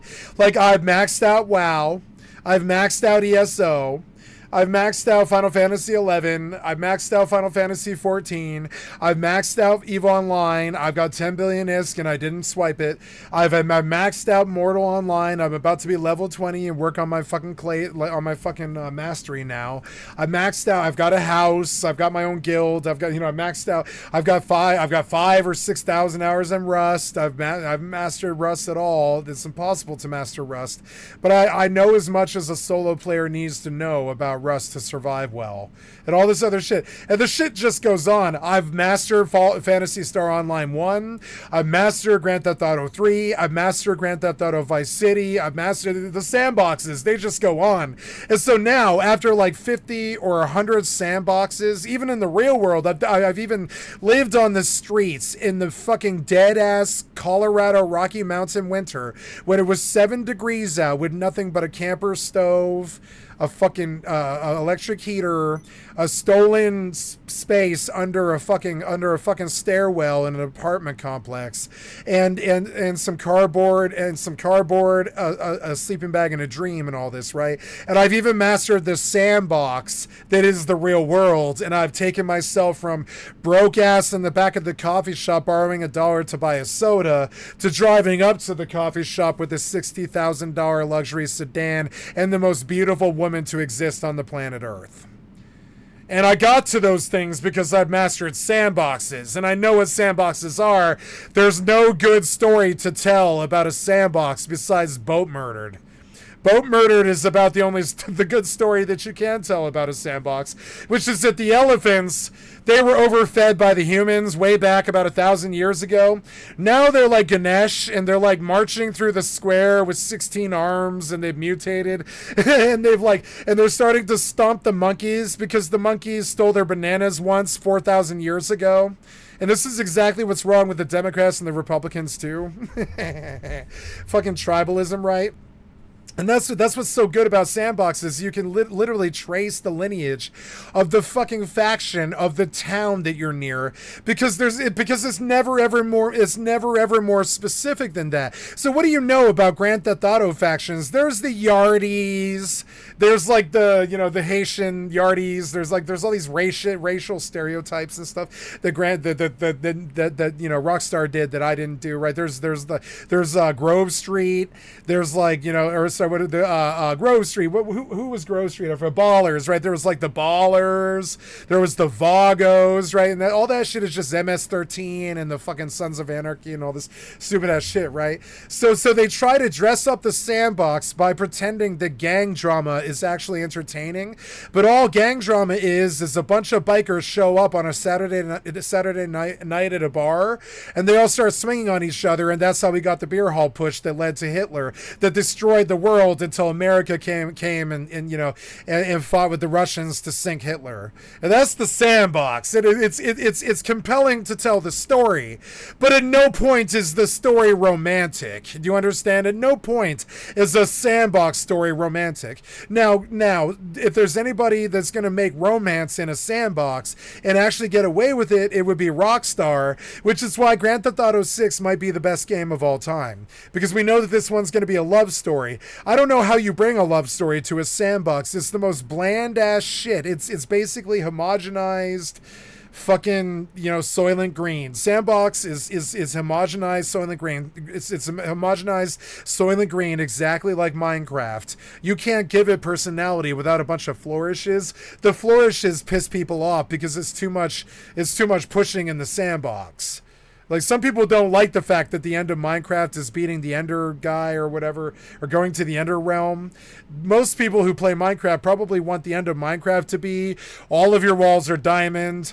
All of your all of your tools are diamond. All of your bitches are diamond, or what? All of your bitches have diamonds, or whatever. It's weird. You know, that's like what a Minecraft sandbox player thinks about what the end of Minecraft is. But no, they tried to make it a little bit more personalized than that, kind of like Valheim, where you go and fight the Ender Demon or whatever it is. Ender. I've never beaten Minecraft because I'm not a child. I'm terribly sorry. No major spoilers. Starfield is out now on both Xbox and... I've never beaten Pokemon because I've just never really been a child.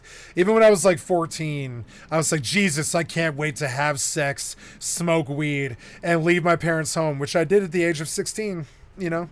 I've just never really been a child.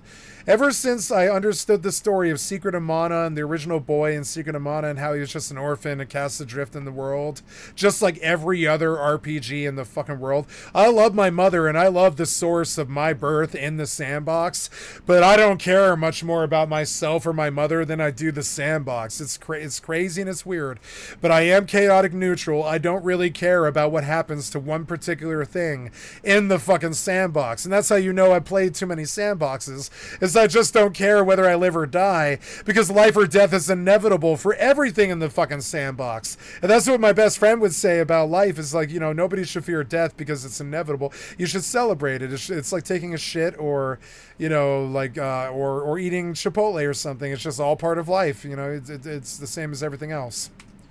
I don't fear death. I've had people level pistols in my fucking face. I know that's terrible, terribly scary to you, but I mean, to me, that's the sandbox. You understand? It doesn't surprise me when it happens. PC, and you can get your hands... I believe in there being, like, you know, privileges, but I don't believe in rights, like George Carlin. on the premium edition. I believe in the privilege to believe that there might be something greater in our concepts, like rights or such, civil liberties.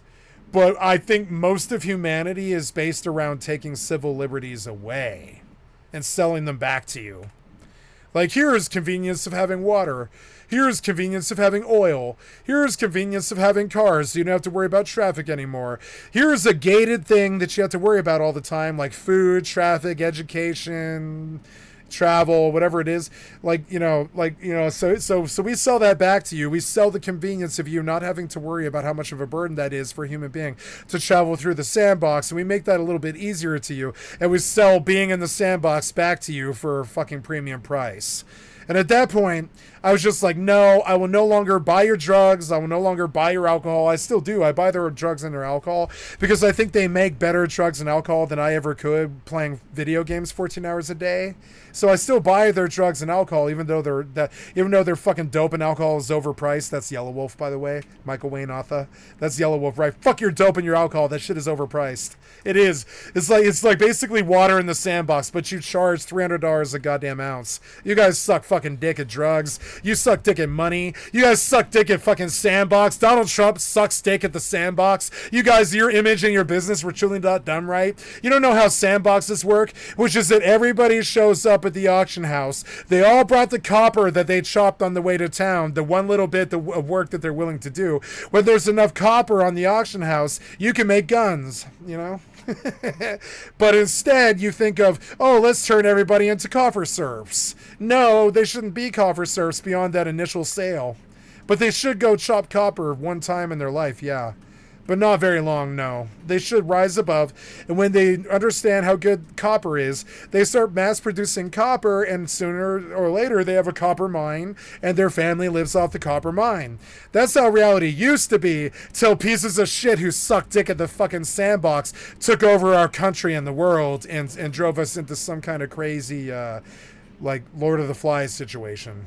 But if you think about human beings are a lot like Sunday morning church. We're not actually really like Lord of the Flies. We're actually a lot more like Sunday morning church. If you look at tribes or people or Sunday morning church or even video games or like, I don't know, a concert, you're going to understand that people are a lot more like Sunday morning church than they are like, you know, Grand Theft Auto. You know, it's weird. So trying to make the sandbox interesting is really difficult. I don't know how they do it. Starfield, they didn't do it, but I love the sandbox that they built so much, and the combat, and the hilarious combat that they built so much, and the RP of having a Rust base on a Starfield game like that, like 76, in a single-player game like Fallout 4, you know, the settlement system. I'm like, oh, the sandbox that you built is really great. I don't give a flying fuck if the Nords hate the whatever racist bullshit. I don't care about whatever racist bullshit about Nords. I don't care about that. The link in the description. Often software developers are frankly racist. Most of the time, I swear to God, most of the fucking like conflicts that happen in video games are about race. It's fucking dumb, but it is true. I love Bethesda RPGs, so much so that I've gotten all the achievements in every single one I've ever played. Oh my God. This guy absolutely certifiably does not have a life, but he does now that he has 400,000 subs. And that's an example of the fucking sandbox. I don't give a flying fuck about Mr. House in New Vegas. I give a fuck about coming up in the sandbox like this dude.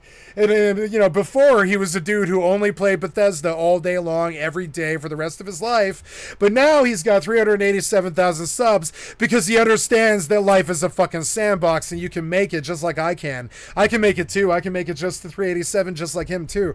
The difference is I don't do edited content. I live in the sandbox every single second of every single day.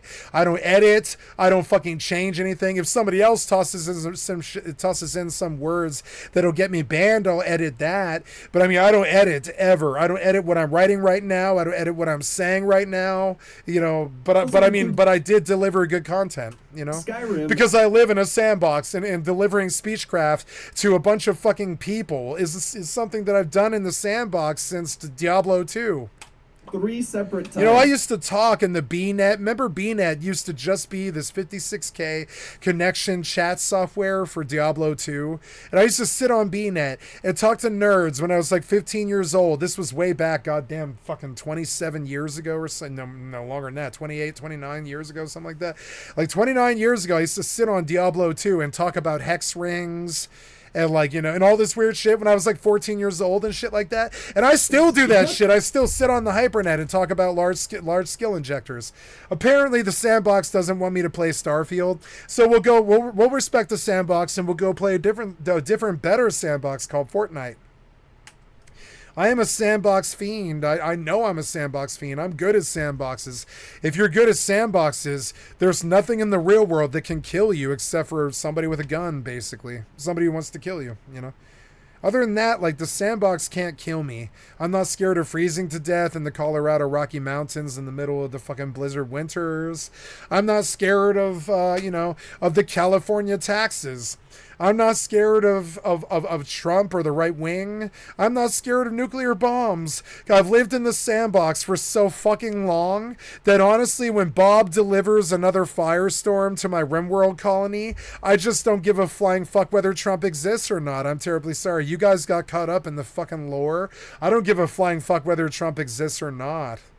It's just another fucking sandbox tool in the fucking sandbox. Another bundle of sticks in the fucking sandbox. That's my Donald Trump is a bundle of sticks in the sandbox discussion. You heard it here first. He is good at the sandbox. You got to admit, he is good at it. How does he constantly stay above all these 35 felonies and all this other stuff? It's because he believes that he can win. That's something the sandbox will do to you. When you come up against negative RNG so many times in so many places for so many times in a fucking row in the sandbox that you just start to like plan on winning, you eventually beat the sandbox. That's how you beat Bethesda games. You become so strong at weapons that you don't like that you max out the weapons that you don't like. Then the experience teaches you what is the best weapon. Then you meta hug that, and then you two-handers, Y-hander your way to victory, like Asmongold or whatever. Because of these experiences, I know that getting achievements in these games is a pretty long process for the 108 hours, I don't believe you. Yeah, if you follow every guide to a T and you and you measure the pH of your butthole before you go into your 7-day session of 8.5 hours every day and sleep from 11 till 3:30 in the morning, and then another 8 hours of achievement grind or whatever. Yeah, if you break it all down to perfect guides and you've done it 5 or 10 times, you can completionist Starfield in 108 fucking hours. But any piece of shit software developer, cocksucker, liar ass, traitor ass tool of a fucking software developer who says that you can completionist Starfield in 108 fucking hours is a fucking cocksucker and a liar. Nobody can completionist Starfield in 108 hours without 20 previous completionists at 1,000 hours apiece. Nobody can do that. And I will not stand by and listen to them lie about this. average person, and that Starfield will... We're not the average person, we're gamer geeks, but it doesn't matter. Even then, I'd challenge you to do Starfield completionist in 108 fucking hours. I would bet my fucking life on it. You can't, bitch. You can't. Even the storyline itself is like 56 fucking hours long. And yeah, then what? Then you go do the Freestar collective Radiant missions for 100 missions in a row or something like that at 25 minutes a pop. What's 100 missions at 25 minutes a pop? It's 25,000 hours or some shit. It's just crazy. It's fucking stupid. Like, it's not 108 hours, you fucking liars. Don't ever talk about 108 hours in a completionist video ever again. Probably be the same way. That being said, however, I am incredibly overconfident. And that's why today, I'll be showing off Starfield's achievements by challenging myself to get as many of them as I can in 24 hours. No, he doesn't say completionist, does he? He doesn't say it. He's like, I'm trying to get as many as I can in one day. Because they all know that it's not a 100-hour grind, bitch. It's at least 1,000 hours to completionist grind Skyrim. At least. My best friend did it. I watched his ass do it. It was like 1,000 hours. I watched every last minute of it almost. Unless he was playing alone at night or something like that. Like, I watched him fucking beat Sky.